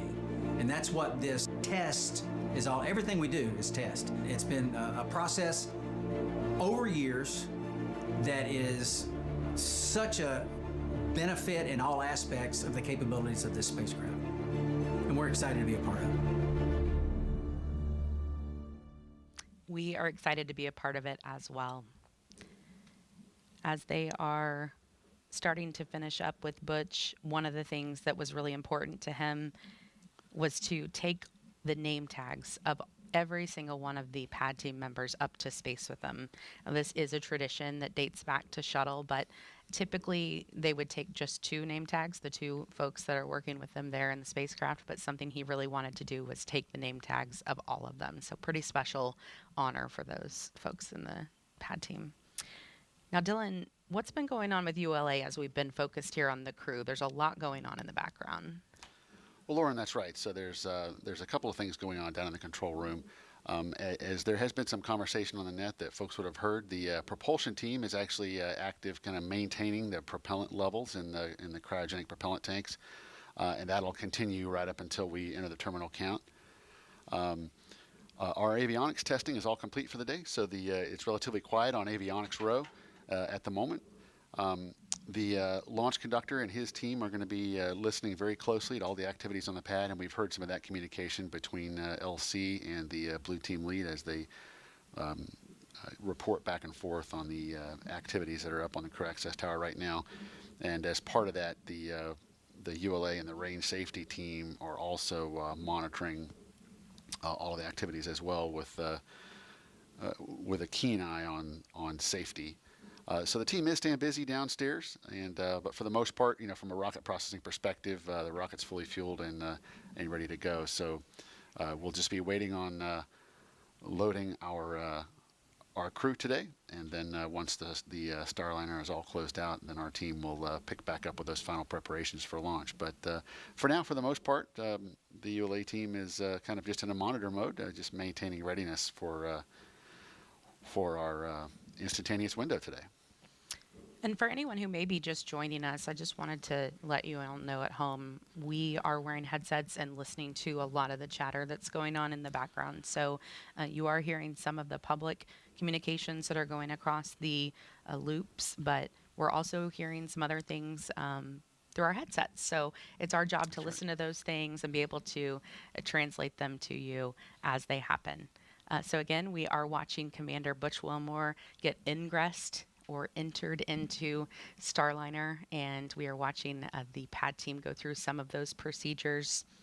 One of the things I really wanted to mention about the seats is, some people might not realize that they're actually sort of laying on their back in this position, and Suni tells a story about it, that, they were both on shuttle, and shuttle landed with them sitting in sort of like a chair, like you would sit in a chair, and that, they studied the impacts over the years, and that it actually is safer and more comfortable to land on your back. So that's why they're in this position. Of course, once they get up into space, it won't make a difference, of course, but they are on their backs right now. So it looks like we are starting to see Suni make her way into Starliner. So to walk you through her procedures, we will send it back to Megan, Dee, and Nicole. Thank you so much, Lauren and Dylan. So as she said, we now see Suni inside Starliner. She is to Butch's right. So Butch is closest to us on screen here, and then to his right is Suni getting into the pilot seat. And Nicole, she's actually getting in a lot earlier than we were expecting. The pad team has until an hour and 55 minutes before launch to finish ingressing both crew members. And look where we are. Suni getting into her seat 2 hours 27 minutes before launch, and crew ingress usually for each person takes 15 to 20 minutes. So really, all the math that I just said means they're ahead. Yes, and that is all goodness. As I mentioned in the suit room, we do have some pad to the numbers just in case you need to troubleshoot something. So say, for example, as Suni's going to get strapped into the spacecraft if one of the buckles breaks or if something is twisted and we need some extra time. Since it's an instantaneous launch window, the last thing you want is something silly like that, something that we can fix, have the launch be scrubbed.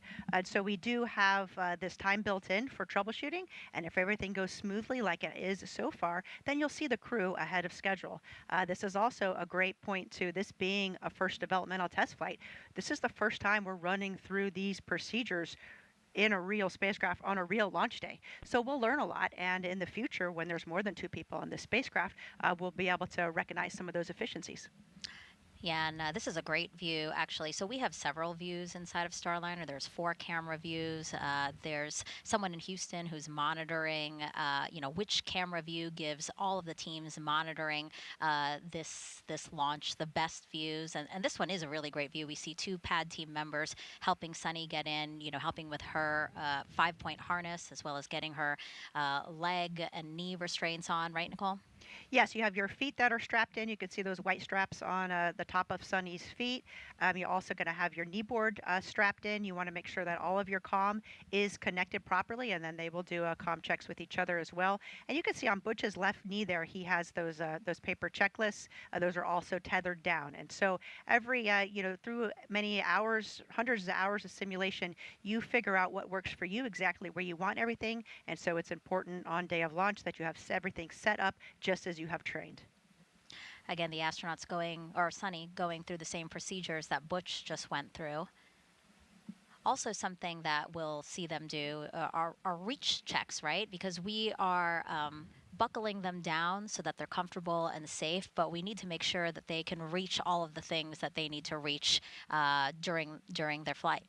Absolutely, and of course they've done that in training and on mission dress rehearsal, but again, you want to double check. And day of launch, you want to make sure maybe if you have something snagged that's going to hinder your reach, that could affect the mission. So we go through all those final checks one more time before the launch countdown continues. And coming up soon, so that we all know to look for it, we expect Suni to reveal their zero gravity indicator. Usually it's a soft toy a crew picks to fly with them, and once that toy begins to float, it's a visual indicator, right, that they have reached the weightlessness of microgravity, because we just said they're buckled in, and really nothing else should be floating around except for that zero gravity indicator. Yes, it's a great way to show that you've reached microgravity. Unfortunately, the camera views for Starliner when it's in free flight will not be transmitted back down to the ground real time. They'll be recorded, but not real time back down to the ground. So Suni will introduce this here on Earth. And what we're showing you now is a kind of toothed whale, and that's a male narwhal. A narwhal, as you can see there, we're showing you because that is the zero-G indicator that Suni chose with the help of her niece and nephew. Suni wanted to choose an indicator that raised awareness for how space and ocean research go together. Obviously, we've been talking about how Suni's really passionate about the ocean. So, and again, after all, space and the ocean really do go together, because space gives us a very unique vantage point of our oceans. So this particular narwhal toy that you saw Suni holding in that picture coincidentally was named Calypso, which happens to be the name of today's Starliner spacecraft, which Suni named in 2019. And she named it Calypso to pay homage to the explorer Jacques Cousteau. He sailed his ship named Calypso all over the world to teach people about the ocean. You see Mr. Cousteau right there. Now, Suni believes Starliner will do the same for space, again, teaching people about space. And remember, Suni wasn't supposed to fly on this spacecraft. She was initially assigned as the commander of Starliner 1, the first post-certification mission, as we've been mentioning, but she was later reassigned to CFT and feels it's an honor to fly on the spacecraft she named. So really, the stars all aligned for her to be on this flight test today. She did. I think that's very special. I remember we were there all for the OFT landing when Butch revealed, or when Suni revealed the name Calypso. Yep, back in 2019. So look out for that zero gravity indicator. She had it in one of the bags that they're putting onto her. And so at some point when she's settled into her seat there, she will take it out, and then one of the pad team members will tether that indicator somewhere to the spacecraft again, so we can see it free floating when they reach microgravity. And they have quite a few bags and satchels that are on their legs. Their right thigh pocket is a blue pocket, and then there they'll have any type of anything they need to get to in flight. So any medication or maybe a tissue or pens and pencils. And then they have a gray bag that's on their right shin pocket that has their emergency equipment, some food, emergency water, a whistle, a signaling mirror. And then on their left shin pocket, they'll have some personal items and their glasses if they need them, as well as a dosimeter. And I want to go back to something you mentioned. You were mentioning the camera views inside of Starliner. So yes, we do have several camera views inside Starliner, and we will have those views all the way until launch. So we will get to keep our eyes on the crew all the way down to T0.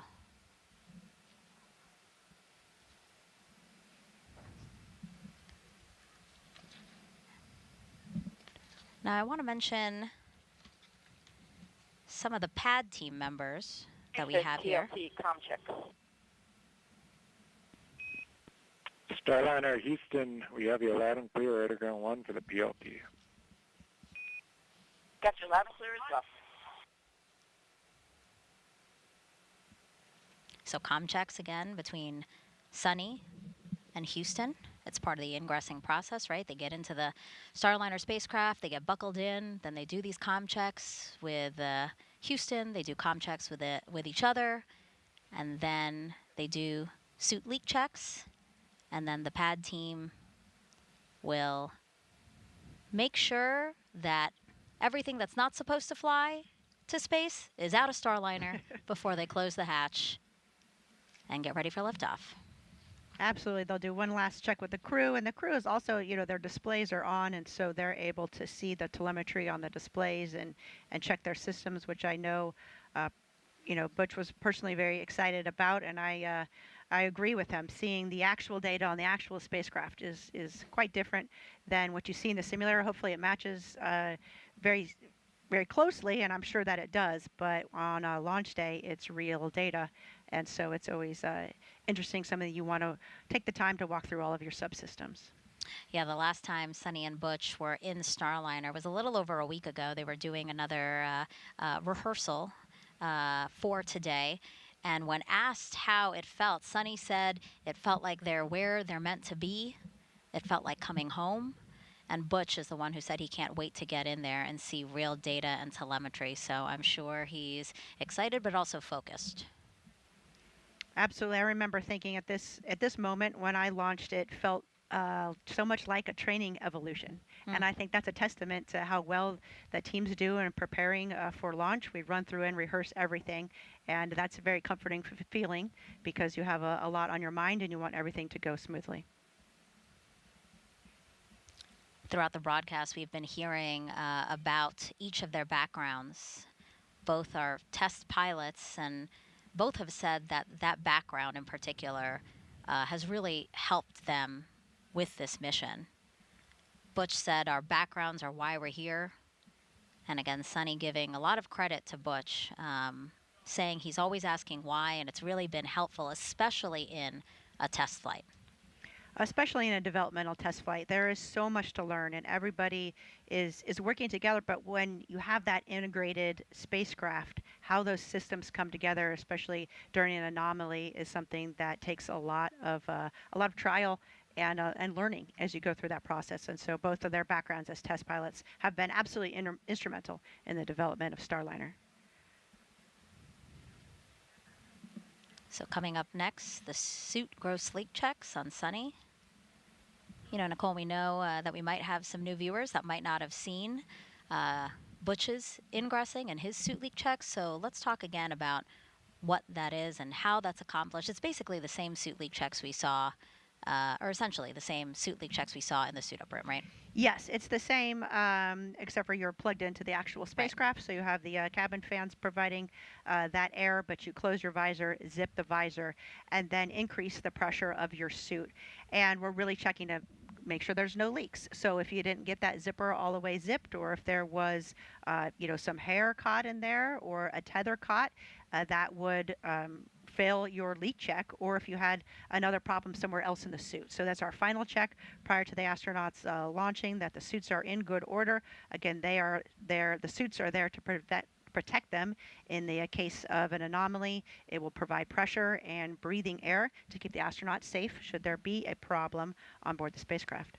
Look at that beautiful shot on the left side of your screen there of a Starliner atop. PLC is ready to perform gross leak check.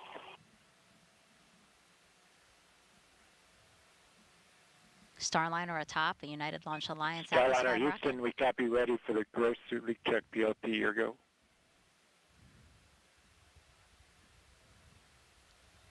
Okay, you can see Suni, she's closing her visor there, and she'll zip it closed, and then she has a little knob to increase the pressure of her suit, just a few psi, and then she'll pause to wait and make sure that her suit maintains good pressure before unzipping her visor and proceeding with the ingress. And this is the first time we're seeing these suits in action. So Nicole, did you have any input in how, I know that Suni and Butch, did you have any input in how these suits were designed? Early on we worked a lot with David Clark and the suits. The design was pretty much set, but there were some modifications as the suits were built. We need to make sure that they fit each of the crew members and in a pressurized environment. And so there were some adjustments that David Clark went back and made on the suits to make sure that we had still the ability to reach everything when the suit was pressurized, and also some work on the zipper. As you can see, the zipper is a critical component there at the helmet. You need to make sure that it's zipped, so we need to be able to visually confirm that it's zipped, be able to hold on to a tether that's on the zipper, and that the zipper is strong enough, and then we have a proper technique for zipping that helmet. Yeah, I remember Sunny saying that one of the modifications was putting a T-bar onto the end of that zipper just so that they really had a good grip on it as they made sure that it was completely closed. Absolutely, and even though you have pretty good dexterity in the gloves, it's still difficult to hold on to a little tether, so the T-bar helps quite a bit.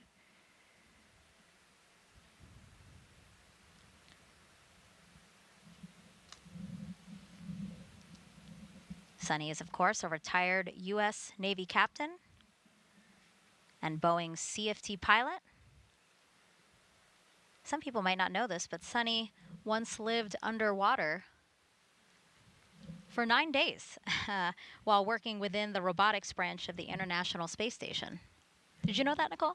Yes, I think she was a part of the NEMO mission, which is a space analog. We have different types of missions, some underwater, some in caves, believe it or not, where we are working together with a small group, executing science in a mission, but at the same time we're working on those expeditionary skills, living and working together as a team, which are a really important aspect to human spaceflight.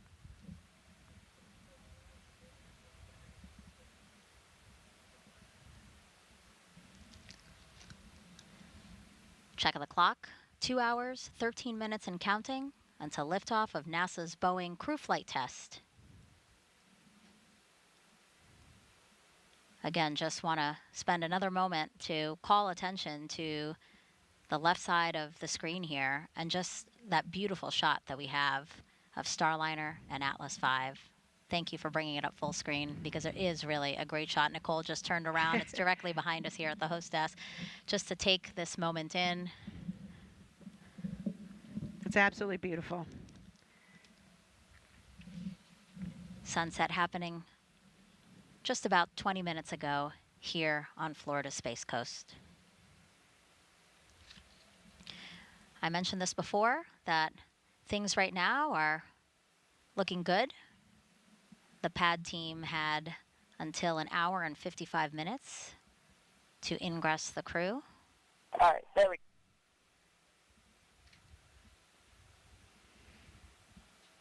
We just heard that comm communication from Sunny there. Looks like she was maybe troubleshooting a little something there with her suit. And so, again, that's why we have some additional time built into the schedule so that any type of issue, we have time to work through that and we don't feel rushed really in the process. You know, you want to make sure you have everything right. Safety is at the forefront of everybody's mind. Copy. Let me know when you're ready to do contact. Tech 5, you are now on air to ground 1. PLT, Tech 5 on air to ground 1. How do you read me?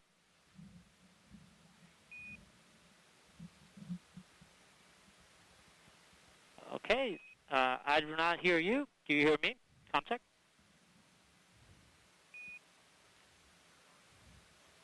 Air to ground 1, I got you loud and clear for PLT.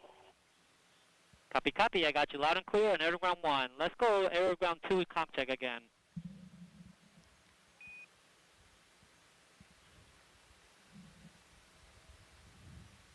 Tech 5.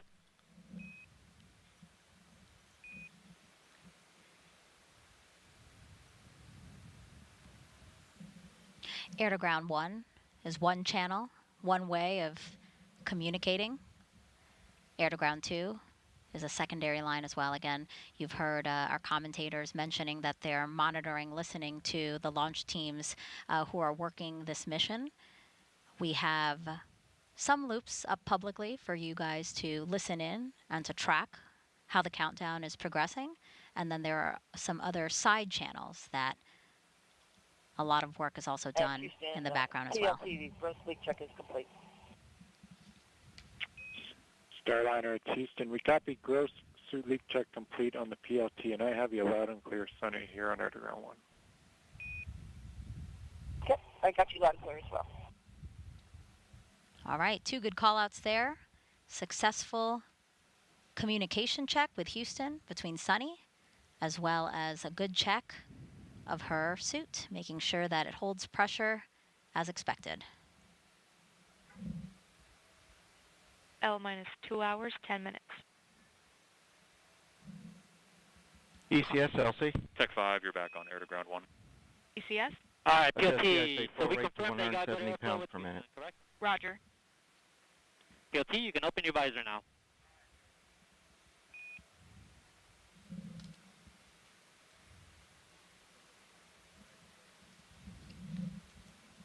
All right, with Suni opening her visor after a successful... PLT, perform comm check on ICOM with CDR.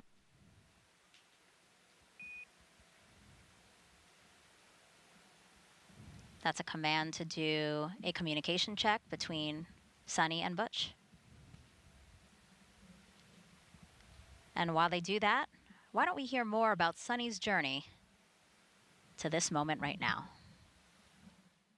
Exploration is curiosity. It's asking the question why.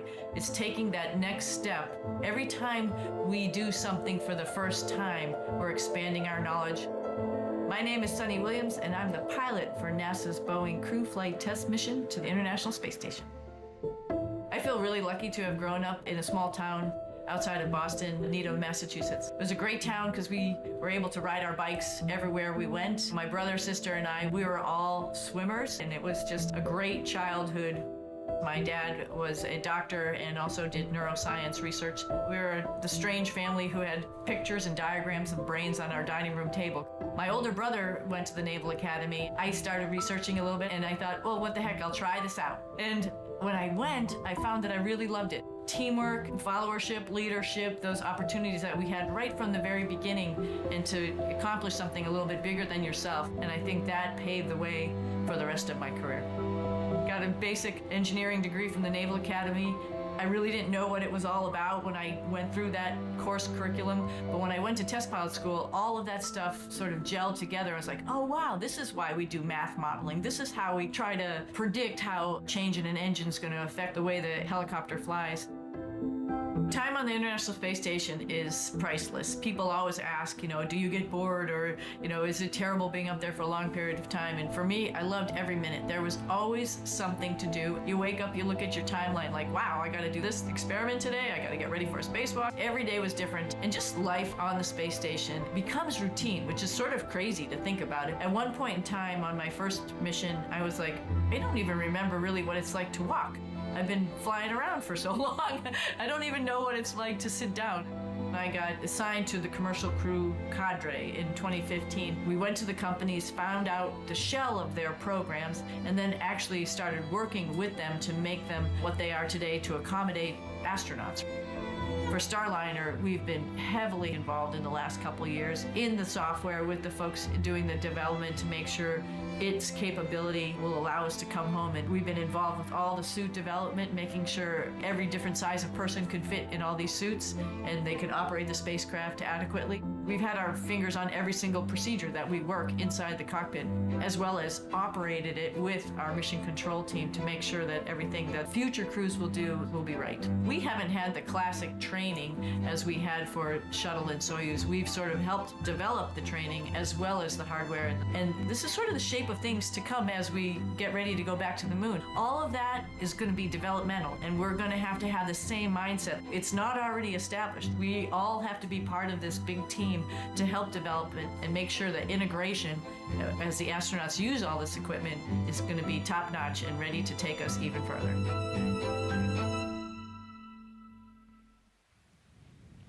2 hours, 6 minutes and counting until liftoff of CFT.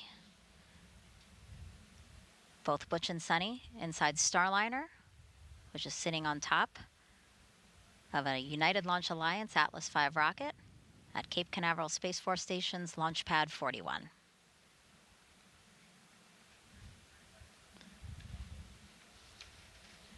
As you can see, we still have a pad team member in there. Looks like they're still helping either Suni with something or, again, just readying the spacecraft for launch. It's interesting because the spacecraft is made for microgravity, and so actually you can't stand on the floor of the spacecraft, and so there's some special flooring pieces that are installed so that the pad team can walk around without damaging any of the components of the spacecraft and help get the astronauts strapped in. So I know as one of their final checks, they'll remove that specialized flooring and check the configuration inside of the spacecraft. As you mentioned, to get everything out that doesn't need to go to space.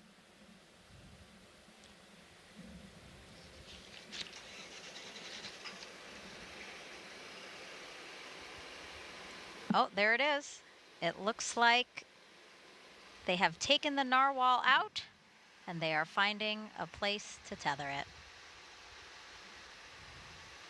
Maybe I'm just imagining it because I can't really see Suni's face, but she looks happy to see the narwhal out. Again, a special zero gravity indicator that she picked with her Tech niece 5 and nephew. pad, you are now on air to ground 1. Copy. Starliner crew, is there anything else you need help with before we leave and close the hatch?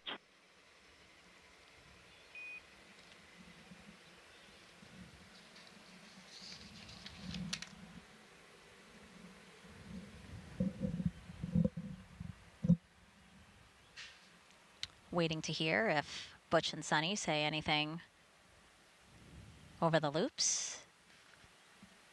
All right, Starliner crew, it's been an honor to strap in, not my crew, but my friends. Have a safe flight. See you up there.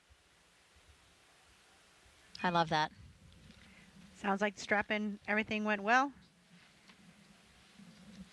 And you weren't imagining, I did see a smile on Suni's face, and I could see Norval tethered there in the middle. And again, I love that comm check again to say they're friends. Dee, you've been saying this throughout the broadcast, really, but Butch and Suni have been working so closely with everyone who is needed to make this mission possible that they kind of all just feel like family.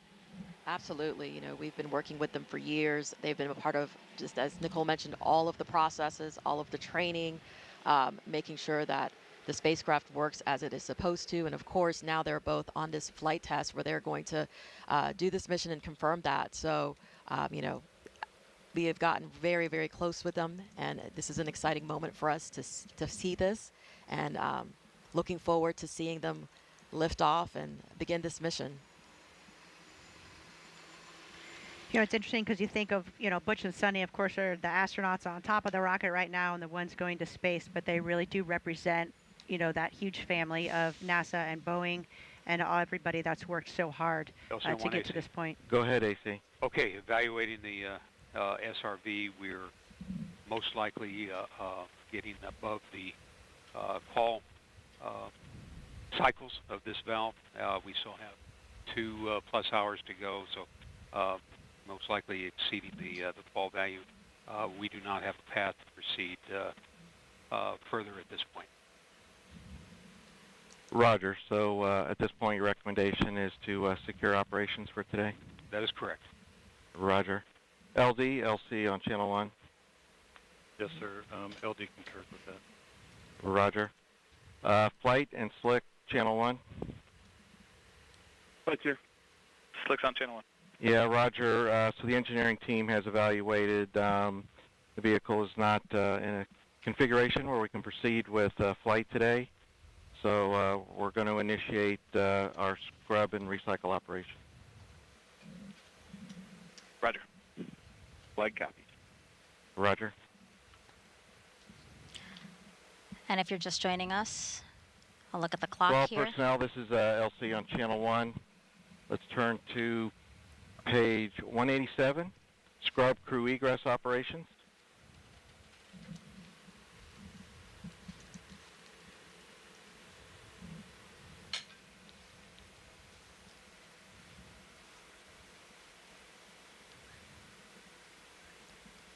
Again, the clock 2 hours ahead of what we were targeting, a 10:34 and 14-second p.m. Eastern Time liftoff. But you just heard from the launch team that we are scrubbing OSM, for today. LC. OSM, go ahead, sir. Establish the BDA roadblocks and open the flight hazard area. Roger. All personnel on channel 1, we'll be starting an estimated 65-minute hold at this time for flight crew egress. All systems maintain T-4 configuration.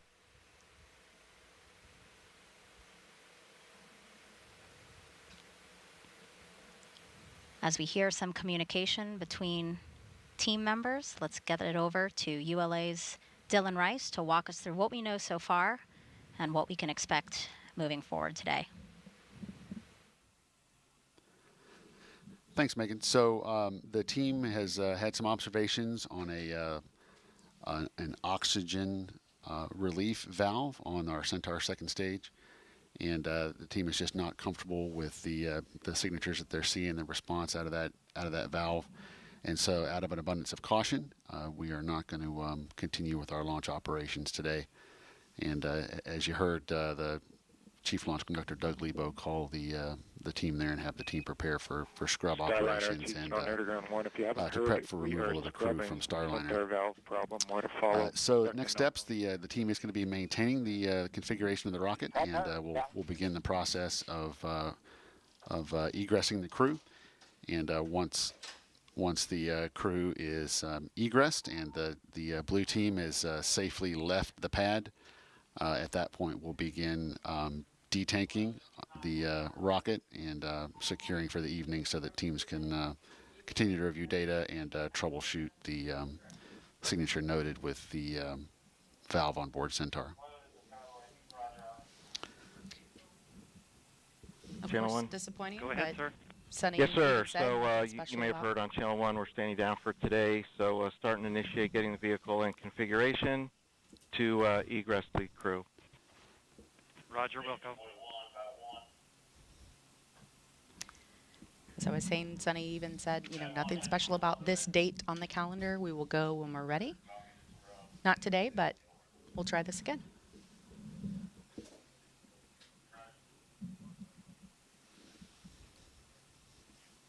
So a lot of what's going to be happening now is sort of what we've seen happen up to this point, just in reverse. Right, and again, this decision was not made lightly, but really out of an abundance of caution.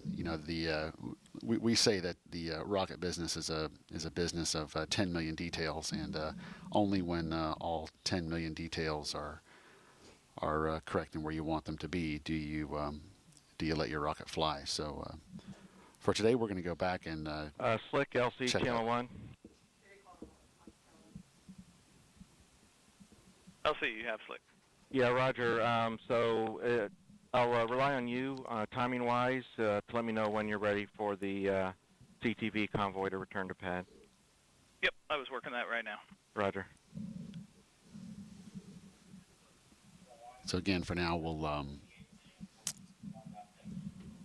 be maintaining the configuration of the launch vehicle until the crew and the blue team have exited the area, and at that point, we'll begin detanking and securing the launch vehicle for the evening.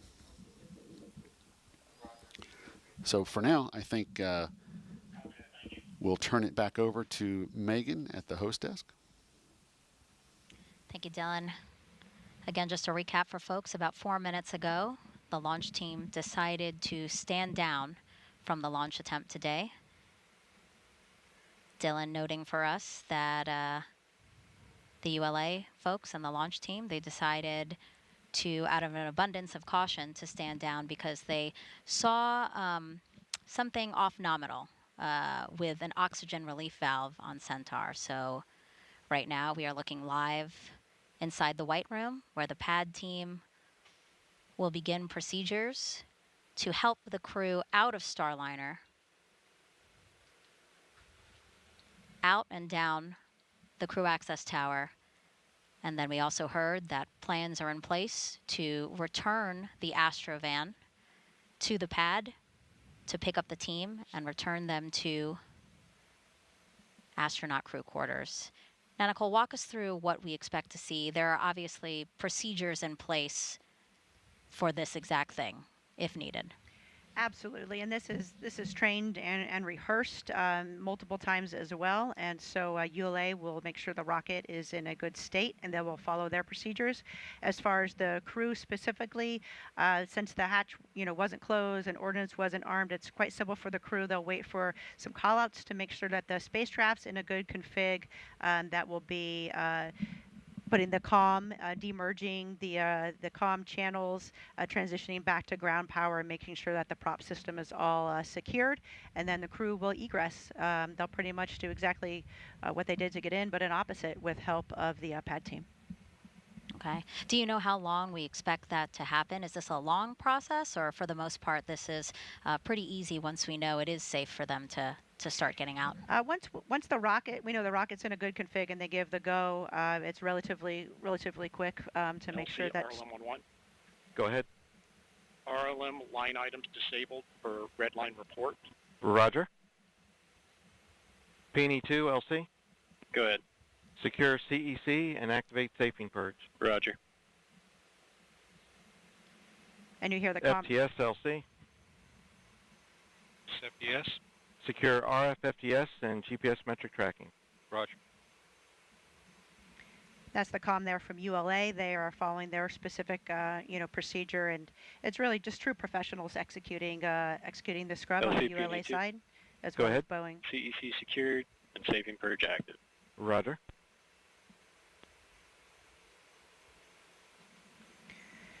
Another look inside Starliner. Butch and Suni there. Butch closest to us, Suni to his right, and a pad team member in there who will soon help them get out of Starliner. Nicole, you were saying, you must know how they might be feeling right now. You're close with them as friends and also as a fellow astronaut. Absolutely. I mean, I think, of course, a natural human reaction is a little bit of disappointment. It's a very exciting time, and we all want to see, this spacecraft launch. But at the same time, it's a deep sense of appreciation that the team is doing the right thing, that they are checking all of the instrumentation, that they are able to identify something that's off nominal, because the last thing you want to do is deal with something like that in space. And so when we identify something like this on the ground, we see that as a big win. We avoided a potential problem by identifying it early, and yep, the will scrub. This is something I think as an astronaut you train to multiple times, and you're prepared for that as well. It's important that you keep your head in the game, though, because potentially they could launch tomorrow, depending on the findings of this investigation. And so you maintain your focus. You are still sitting on top of a rocket filled with prop, and so you follow your procedures just like everybody does. You never let your guard down, and they'll execute the steps to safely get out of the spacecraft, and then they'll go back to crew quarters. They'll maintain their quarantine so that they can preserve a launch opportunity, and then they'll wait for more information from the team. Yeah, you talk about how the team rehearses all different scenarios. It truly is. I mean, can you talk for those who might not know, can you talk about the process of, simulating all the things that could go wrong so that if it does happen, everything is kind of rote. It's kind of just like muscle memory, and you don't really have to think too much because you just know it like the back of your hand. Absolutely. That is the most important part about being well trained. And it's not only the astronauts, it's the entire team. So you see that the pad team knows exactly what they need to be doing. You can hear the comm from ULA. Everybody at their console has specific responsibilities and steps that they need to take. And each member of the team is critical to make sure that we're successful in these type of procedures. And we train to them in simulations, scrubbing, and every contingency that we can think of, we will actually run through. In the few instances where I've been involved in an actual contingency or an emergency, you're right. The training really takes over. You maintain focus, you execute your procedures, and it's really not until after that's all done that you realize that... Hey, Houston Starliner, we're standing by. As we said, we did go ahead and unstrap. Curious if we're going to run anything in the scrub recycle procedure as you're looking forward, since we didn't get very far. Starliner, Houston, loud and clear. We are running it. A lot of the events are sort of no perform because we didn't get that far in the count. I will keep you appraised. The main action on your radar will be bringing the suit fan Bravo to off before you jump out. Yeah, and we're not going to open the cabin vent valve or anything, I'm assuming as well. Negative, yeah, hatch is open, so none of that applies. Yeah, that's what I see. Okay, thanks. And that was our Capcom capsule communicator, Josh Kutrick, who will be flying on Starliner 1. He's the Capcom for Ascent, and he was just talking to Butch about the scrub recycle procedures that he has in his checklist. And Capcom is the voice that we've primarily been hearing talk to the astronauts, correct? Yes, during the comm checks, you'll hear a lot of different folks talking on the loops. But really, once the launch happens and they get to orbit, then the only person talking to the crew is the Capcom. And LC Slick on Channel 1. Go ahead, Slick. Yeah, we're getting ready for crew egress, so we would be good for the CTV to come to the pad gate and hold there. Roger. OSM, LC? OSM. Roger. Notify crew transport convoy to return to pad, permit entry into the BDA, and ask them to hold at the pad gate, please. Roger. Call-outs now to have the Astrovan return to the launch pad to pick up the crew once they have egressed. Oh, egressed, excuse me. And you can see Butch and Suni, they're unstrapped and visors are up. They're just waiting for the call from ground to turn off that suit fan, which is the fan that's providing air to their suits prior to detaching their suits from the spacecraft and exiting Starliner. Again, if folks are just joining us, about 12 minutes ago, the launch team has decided to stand down from today's launch attempt. We were targeting 10:34 and 14 seconds Eastern Time for liftoff of NASA's Boeing crew flight test. We now are looking at Commander Butch Wilmore and pilot Suni Williams. They are in the Starliner spacecraft, awaiting word that they can continue with egress procedures. Starliner Houston, still with you. No real change. OFM is off. The prop system is not secured, but it's an unknown and an expected config, and we'll still get suit fan Bravo off here before you jump out. Otherwise, just stand by for us. Yep, we're standing by. Thank you. The reason the launch team is standing down today is so that they can evaluate an oxygen relief valve on Centaur.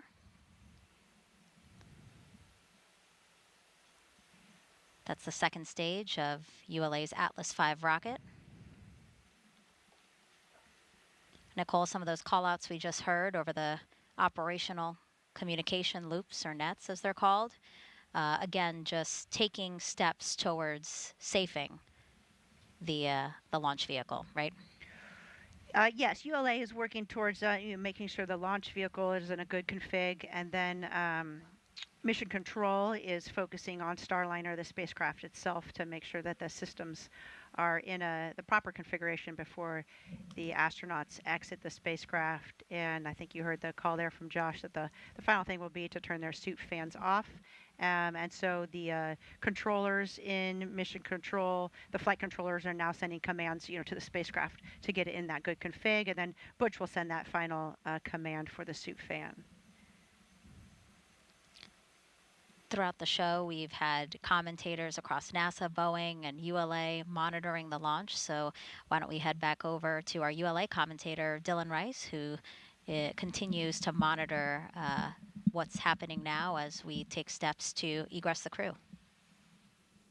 Thanks, Megan. Yeah, you've heard some of the communication as the team has gotten into the securing processes here. So from a rocket perspective, really what's going to happen next is we're just going to hold the current configuration of the rocket. We're not going to start detanking. We're not changing any configuration at all until the crew has egressed the capsule and the team has left the pad. There were a couple of LCOSM. Go ahead. Yes, sir. You have per step 90. You have 20 personnel entering BDA at this time. Roger. Okay, with that call indicating the crew convoy has now arrived back at the pad. but there were a couple initial securing items that we did early on in the process here, and that was securing our RF systems and then stopping the Centaur engine chill down, given that we're not planning on launching today. Otherwise, the launch vehicle is maintaining a safe configuration until we get the crew and the blue team away from the pad.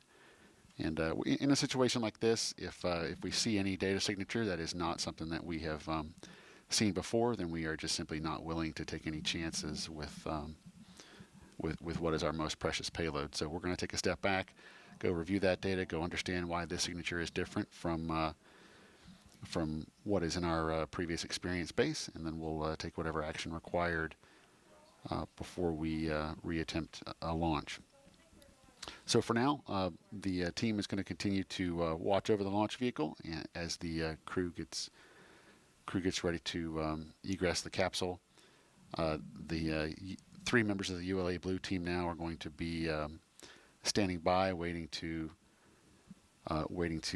secure the white room once the crew has egressed Starliner, and then at that point we'll close Starliner up and begin our detanking. So in our planning and in our practice runs, that whole process takes just a little over an hour. So we're I believe we're approximately 15 minutes into that time now. So very shortly we'll be seeing the astronauts egress the capsule and then make their way down the crew access tower back to the van and back over to the ONC for the evening.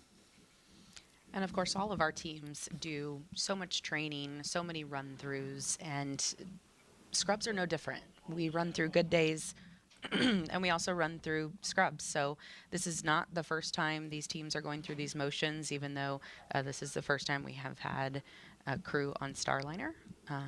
So they will be going through their procedures for this scrub. I think we saw just a second ago some of the pad team members flipping through, and they're going to be leaving everything in the proper configuration for... And Houston PLT is egressing. I'm waiting on the suit fan call.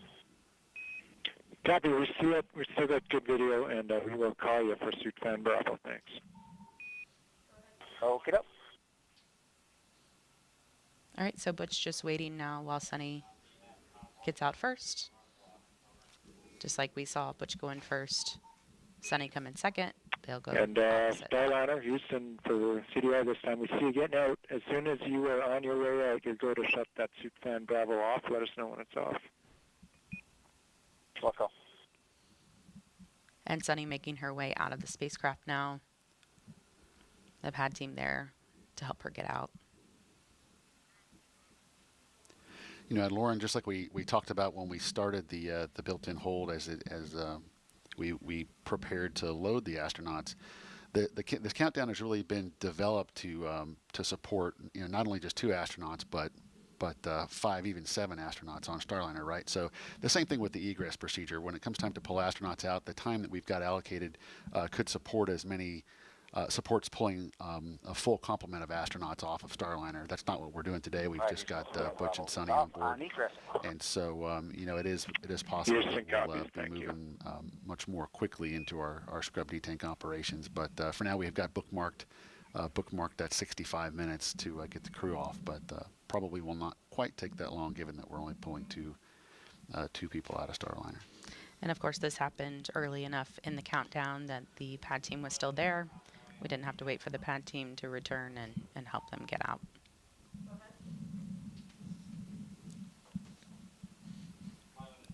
So as Suni is going through her scrub procedures right now in the white room outside of Starliner, Butch is waiting for the pad team to help him egress the spacecraft.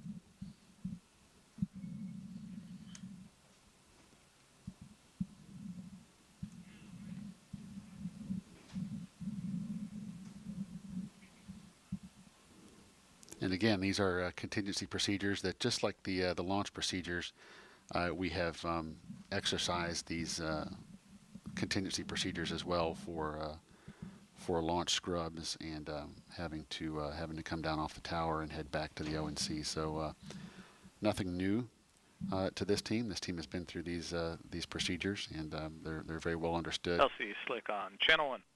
Go ahead, Slick. Hey, looks like CDR is out. We're going to go do a few things, but we'd be ready to do comm checks with LC on the OSE radio here in a minute, and we'll get the CTV up to the base of the cat. Roger. You see Butch is now out of Starliner, back into the white room as they start to detach some of those items that were on his spacesuit. You know, that previous call we just heard as well, once the astronauts are out of the capsule and the blue team is complete up on the tower, they're not in complete communication, you know, via the hardline communication systems like we've been talking nets and loops all evening long. So that previous call there was to establish a comm check with the chief launch conductor via the walkie-talkies. So we do have the walkie-talkies available for those periods of time when we're not actually on the hardline communication system. So they'll be executing that comm check shortly. And again, that's per one of our contingency procedures. We have got plans in place to address most problems that come up, and that is one of them. That just make sure your walkie-talkies work before you unplug yourself from the hardline communications systems. And again, those walkie-talkies allowing the team to communicate with the team in the field to communicate with the team back here in the Launch Control Center as they're driving out of the pad and over to the fallback area. The Astrovan will be there shortly to pick them back up and take them back over to crew quarters. If you are just joining us, we were supposed to be about an hour and 38 minutes away from launch right now, but the teams have decided to stand down today. That's why you see the astronauts in the white room. They were strapped into Starliner, and we have just been going through procedures to get them back out of Starliner and soon headed back to crew quarters.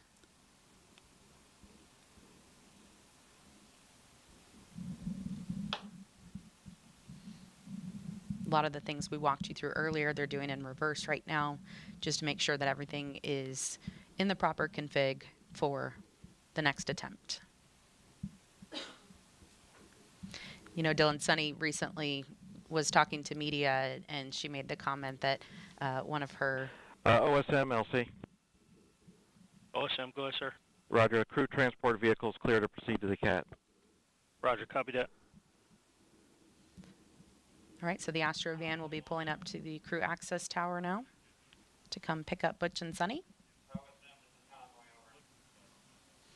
As I was saying, Suni was recently speaking with the media, and she was telling us that one of her other friends, her astronaut buddies, said, you know, just so you know, in case there's any kind of a scrub, sometimes that's just good to knock the nerves off for everyone, and it could, you know, be good luck to go again another day. So they are veteran astronauts and quite used to how often scrubs do happen in spaceflight. You could see they're laughing there on the left of your screen, so they're in good spirits. Of course, these days are, you know, disappointing for teams, LC but Slick on channel definitely 1. not Go something. ahead, Slick. We're ready for the flight crew and support personnel to perform OSE radio comm checks and to proceed to the ground level. They'll exit the white room and give you a call. Roger. And Lauren, as test pilots, you know, they're very familiar with contingency procedures Yes. as well. Because when you're testing a new system, obviously there's always going to be some findings, some of them more significant than others. But either way, the test pilots would be in a unique position to expect the unexpected and to be adaptive, which I know both of them are. And with this being a test flight, even in a scrub situation, all the teams involved are going to be learning things. I'm sure Butch and Suni will have things to CTV note. has arrived at the base of the CAT. Roger. The Astrovan is at the base of the crew access tower now. So as you see Butch and Suni having a conversation with the pad team there, I'm sure we will see them starting to head down momentarily.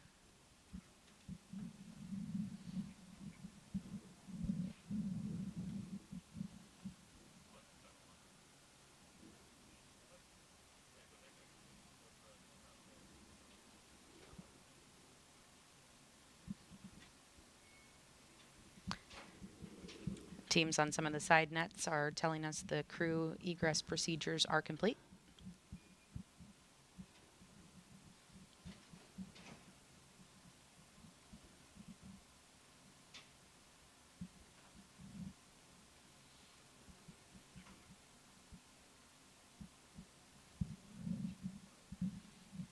Suni getting some help with her helmet there.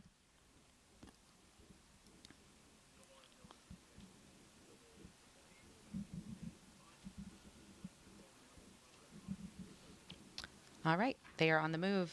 They are going to be headed back into the elevator. They are on level 12, so headed back down to the base of the crew access tower, and we'll get back into the Astrovan to head back to crew quarters. And with that, we will send it back over to the ladies at the desk, Megan, Dee, and Nicole. Thank you, Lauren and Dylan, for giving us more insight into today's scrub. Now, so we just saw Suni and Butch get into the elevator from level 12 here at the crew access tower, and they are now going down to the pad, where, as you just heard, they will get into the Astrovan. Nicole, what are the next procedures, right? So they'll go back to astronaut crew quarters, and what happens then? So they'll go back there and obviously get out of their spacesuits, and then we can expect a brief. The astronauts will get briefed on the details of the anomaly that was seen on Centaur and information on at the ground floor and exited the CAT elevator. Roger. And information on what the next plan is. And so, hopefully we have an opportunity to launch tomorrow, but we don't have enough information yet to know. But the crew will plan on that, right? They have to always be prepared. And so they will follow their schedule as far as eating and sleeping and other, briefings that they need to obtain. And they'll make sure that they kind of reset themselves. So they'll have a chance to reunite with their immediate family. And again, that's why everybody stays in quarantine, so that even in a situation like this, they can, the support folks as well as family can still be together. Yeah, everything is choreographed down to the minute. You were talking about their schedule because, again, since this launch is later at night, everything has to shift so that they're awake and ready for launch when it is. Yes, sleep shift is a big part of it, and even though we see this launch at 22:30, the astronauts have already been up for 5 hours, and once they launch and get to orbit, they still have a lot to do in orbit to test out the systems of Starliner, and so it's a very long day. It's important that they are well rested and ready to go. And now we see the Astrovan backing up away from the elevator that took the crew to and from level 12 of the crew access tower. Again, on their way to astronaut crew quarters inside the Neil A. Armstrong Operations and Checkout Building. This drive, again, will take about 20 to 25 minutes. Nicole, you mentioned that because of the scrub, they will have time to see their families again. That must be nice to have that opportunity to reconnect with them. I think it is. There's always, a ton of emotions associated with launch, and maybe you don't realize it at the time, but I remember talking to my husband and son after launch. Crew transport vehicle has exited the pad gate. Roger. And just a comment on how much just energy and excitement. And when you have all those emotions running through your body, it can be quite exhausting. So it'll be nice to have a chance to reunite with their family, as well as the astronauts and the other support personnel back at crew quarters. I'm sure they'll have a nice meal, which I know Butch always comments on the wonderful food and the folks that take care of us at astronaut crew quarters. And so we're thankful to continue to have their support, and then we'll be standing by for the next steps. Yeah, that's interesting and very correct of you to say that Butch, in the last few days leading up to launch, has been talking about how excited he is for the food here at KSC. So hats off to the chefs at astronaut crew quarters. Butch was looking forward to a meatloaf meal. I'm sure he had it before launch, and Suni was looking forward to eating some salmon. So at least they'll be treated to another delicious meal at astronaut crew quarters. And even, the folks all the way from the chefs to the to everybody that keeps the crew corridors up and functioning, this has all been rehearsed and part of a plan. So all these the contingency plans are laid out and in place, and now they just need to be executed. And you had mentioned that there is an opportunity to launch tomorrow. There's an opportunity to launch May 10th and May 11th as well. We say opportunities to launch because we just know the date and time is reserved on the range. Can you talk to us about that? Yes, an opportunity really means, from an orbital mechanics standpoint, as far as the spacecraft rendezvousing in a proper profile with the International Space Station and range availability. That's all we know when we say a launch attempt. There's still a lot of other factors, weather often being one of the biggest ones, and then of course the status of the spacecraft and the rocket. Those are the status is unknown right now, and so we'll stand by for further information. And once we have that information, NASA, together with Boeing and ULA, will determine what the next launch attempt will be. So that's kind of the difference when we talk about a launch opportunity versus a launch attempt. Right. So I'll list, the backup launch opportunities we have. But again, these are just opportunities, as Nicole has been saying, and as well as Dylan. LC, this is FTS on Channel 1. Go ahead, FTS. Yeah, step 50, RF, FTS, and GPS metric tracking is secured. Roger.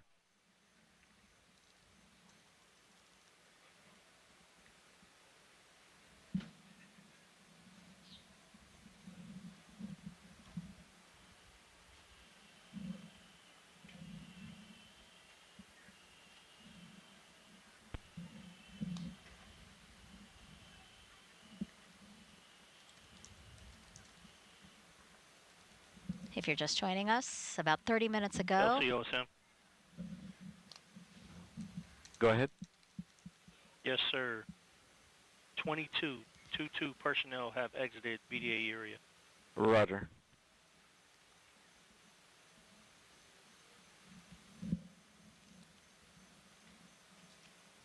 About 30 minutes ago, the launch team decided to stand down from today's launch attempt of NASA's Boeing crew flight test.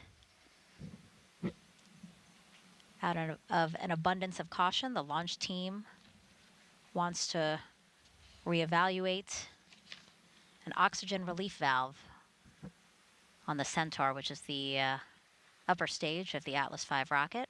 Right now on your screen, you're watching Butch and Suni and their full security convoy make their way from Launch Pad 41 on the Cape Canaveral Space Force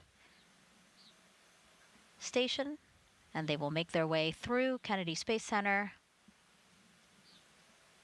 to make their way back to astronaut crew quarters. The ULA team will evaluate, again, that valve. And Nicole, you were saying that you expect the crew to get some sort of briefing as to what information the team might have to share with them when they get back to crew quarters. Absolutely. I expect that they'll get a preliminary briefing as soon as they get changed out of their flight suits or spacesuits, excuse me, and with just the information that they have. And then they'll set a time for a follow-on briefing. Maybe that will be tonight, maybe it'll be tomorrow. It really depends on the situation. But it's important that the crew is aware of what the issue was, and that they understand the steps that were taken, obviously before they attempt another launch. We've been saying throughout the broadcast that Butch always likes to ask why. I'm sure he'll be very vocal as we make plans for a next launch attempt. Absolutely, and rightfully so, I think, the great thing is that we have a great team with Boeing and ULA and NASA, and so everybody will come together and talk about, the anomaly and what they've done to address it, and then together we'll make a decision. They'll make a decision when it's appropriate to attempt another launch. And so it's really a team effort, and it's important that we have each member of the team looking at those different opportunities and looking at them from each different perspective. And again, we'll also be taking a look at the weather. So a lot of other factors that will roll into it. From the host desk here, we can see in the distance some of the lights from the convoy. making their way past the press site here where we are sitting, which is across the street from NASA's Vehicle Assembly Building. And then they will make their way to crew quarters.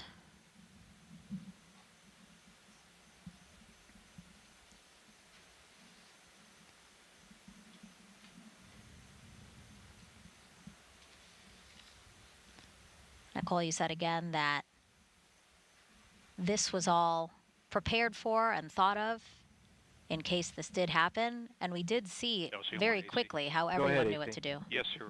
Talking with the Denver team and our team, we're probably going to want to do that troubleshooting that we had come up with on this XRV once we get the pad cleared. So I'd like permission to take that to 6 and get that discussed, get you a recommendation. Roger, please, committee anomaly team, provide a recommendation. I'd estimate at this time it'd be about 30 minutes. We'll be ready to start detanking. Sounds good. Thank you. Absolutely.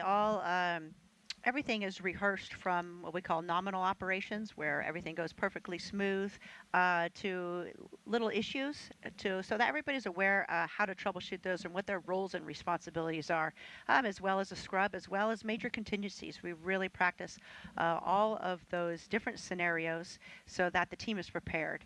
And I think you'll see, or you can recognize today how calm everybody was, and they're executing their procedures. Everybody knows that their role. And quite quickly, we talked about the situation, and Butch and Suni were informed, decision was made, and then once they started the scrub process, they were actually outside of the spacecraft quite quickly. So really just a testament to the professionalism and the preparedness that we see from this team.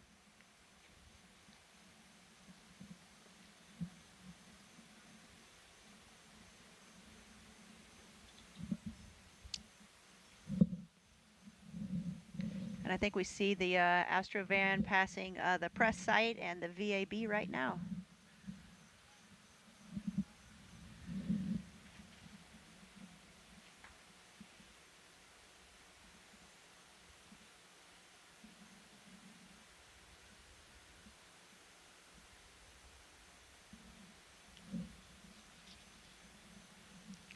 Crew quarters, probably another 10-minute drive from here.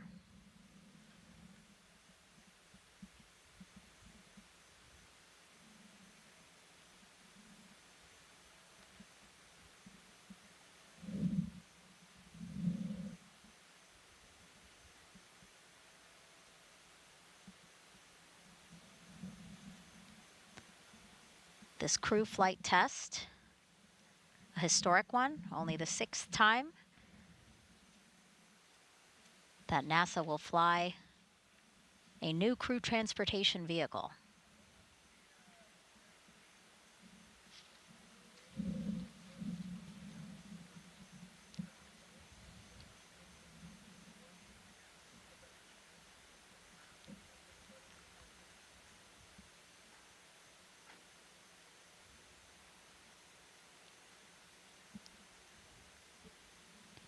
As you said, Nicole, I'm sure Butch and Suni might be a bit disappointed, but they know as veteran space flyers, this is part of the process. You know, everything has to be right, and a particular date and time isn't the final say at all. Oh, you're absolutely right. There's nothing about a particular date and a time. You know, when's the right time is to launch is when the rocket's ready, when the spacecraft is ready, when the crew is ready. That's all that really matters. So it's just part of the business. You know, we are literally launching humans into space, and it is rocket science. So it's not easy, and we just appreciate, you know, the professionalism of the team, keeping a close eye on all the instrumentation and identifying any potential issues early. So that we can do the right thing and make sure that when we do launch, that it is as safe as feasibly possible. Yeah, it's a good point to, again, remind folks, yes, this is literal rocket science, and sometimes might be easy to forget that because a lot of it is a well-oiled machine. You know, teams, again, proficient and ready in all of their respective roles, that sometimes it might look easy. You know, I think you're right. Sometimes I think, especially recently in the past maybe 5 years or so, we've had so many launches. I mean, there was a launch earlier today. It's absolutely incredible, and it's just a great reminder that this will never be routine. It never can be. It is a very it's a very dangerous business, and that's why we have professional teams doing all the checks and making sure it's that we mitigate the risk the best that we can. And so it's a great reminder to never take that for granted.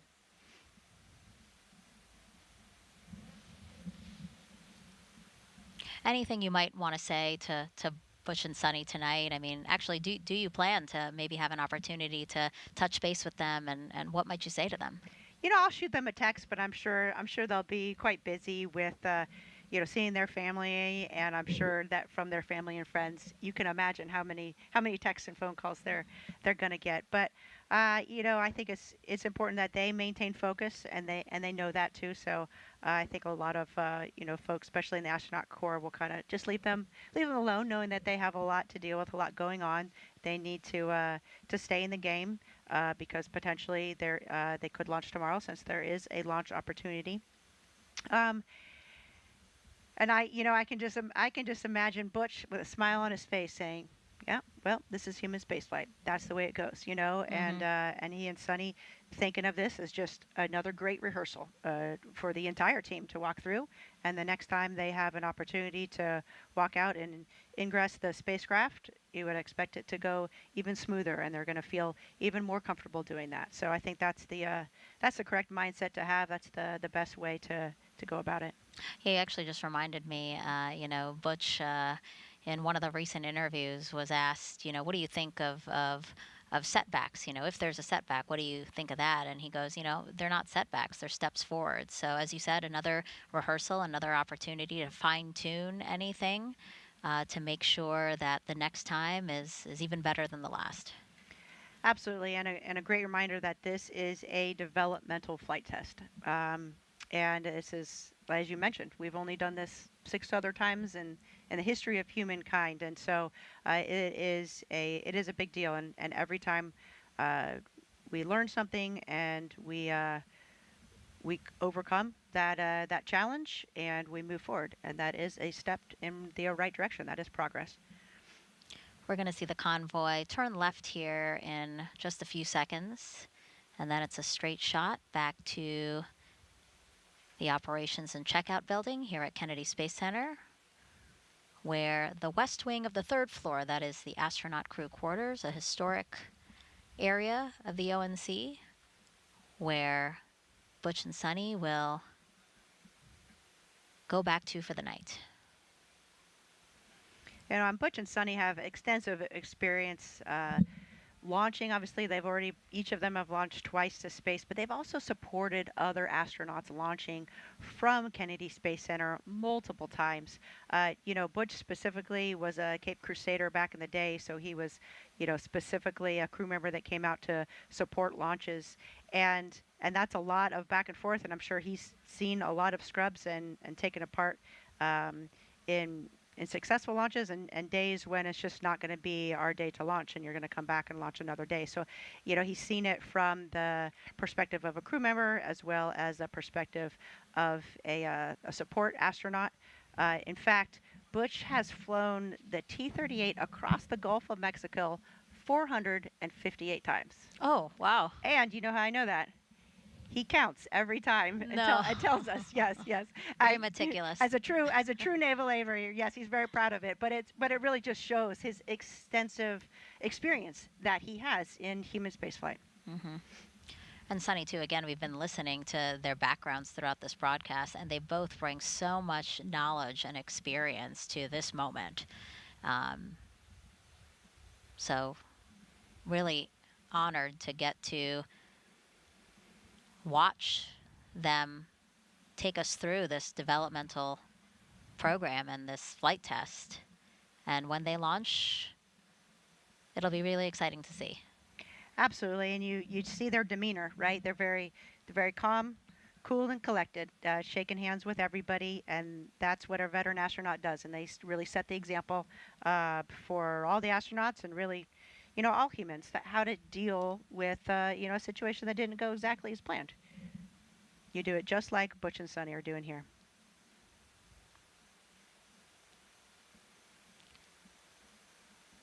We're tracking the Astrovan, pulling into the parking lot of the operations and checkout building here at Kennedy Space Center. Make a couple of turns, and then we'll see the Astrovan back in front of those doors we saw Butch and Suni walk out of about 2 hours ago.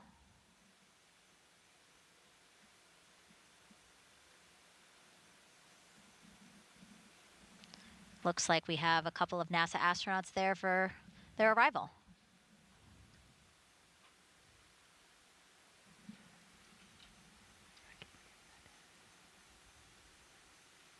Oh, there's Mike Fink. We just saw him, Mike Fink walking up, so he's still obviously there every step of the way to support the astronauts. Yeah, after we saw him leave the pad in the Astrovan, Mike went back to the Boeing Mission Control Center here at Kennedy. It's the building we pointed out right next to the vehicle assembly building. And he was going to watch launch from there. So I'm sure after the scrub was called, he made a point to be back here to welcome Suni and Butch.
Yeah, so quick final.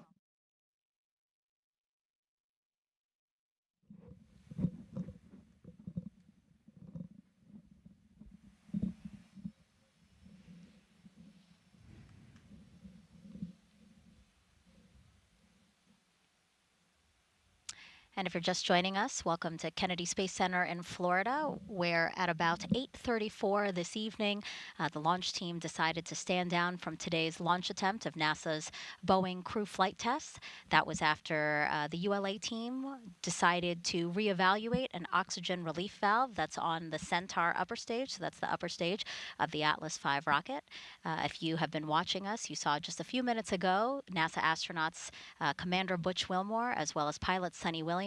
They have exited the Astrovan after the Astrovan picked them up from Launch Pad 41 and took them back to astronaut crew quarters, where they will spend the night and get updated as to the next steps to when another launch attempt can be made. I want to open it up to the hostess here now. Nicole, any final thoughts as we await some information about what happened tonight and again, the steps moving forward?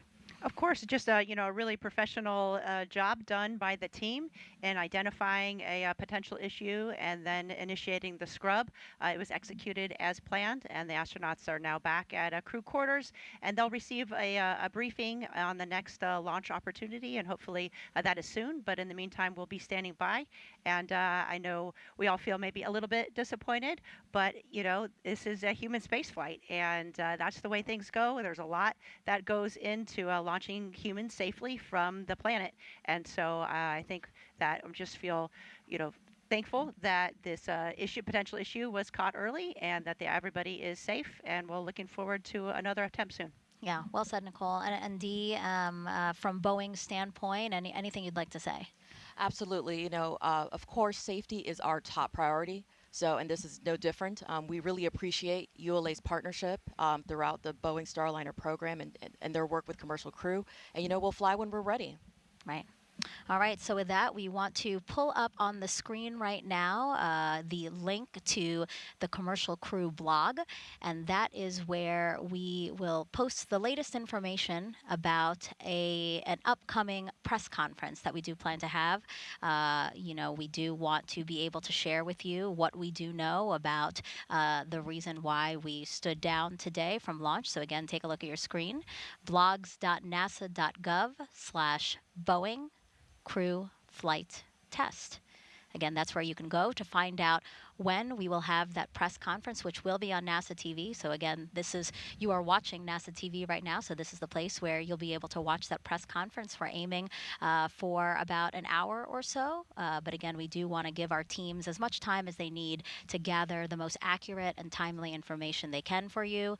And again, we will share that at that upcoming press conference. But for now, again, we want to thank you so much for sticking with us and watching our live coverage of the first launch attempt of Boeing's crew flight test, NASA and Boeing's crew flight test. But until then, and that press conference, we hope to see you on there for more information about when we can next launch.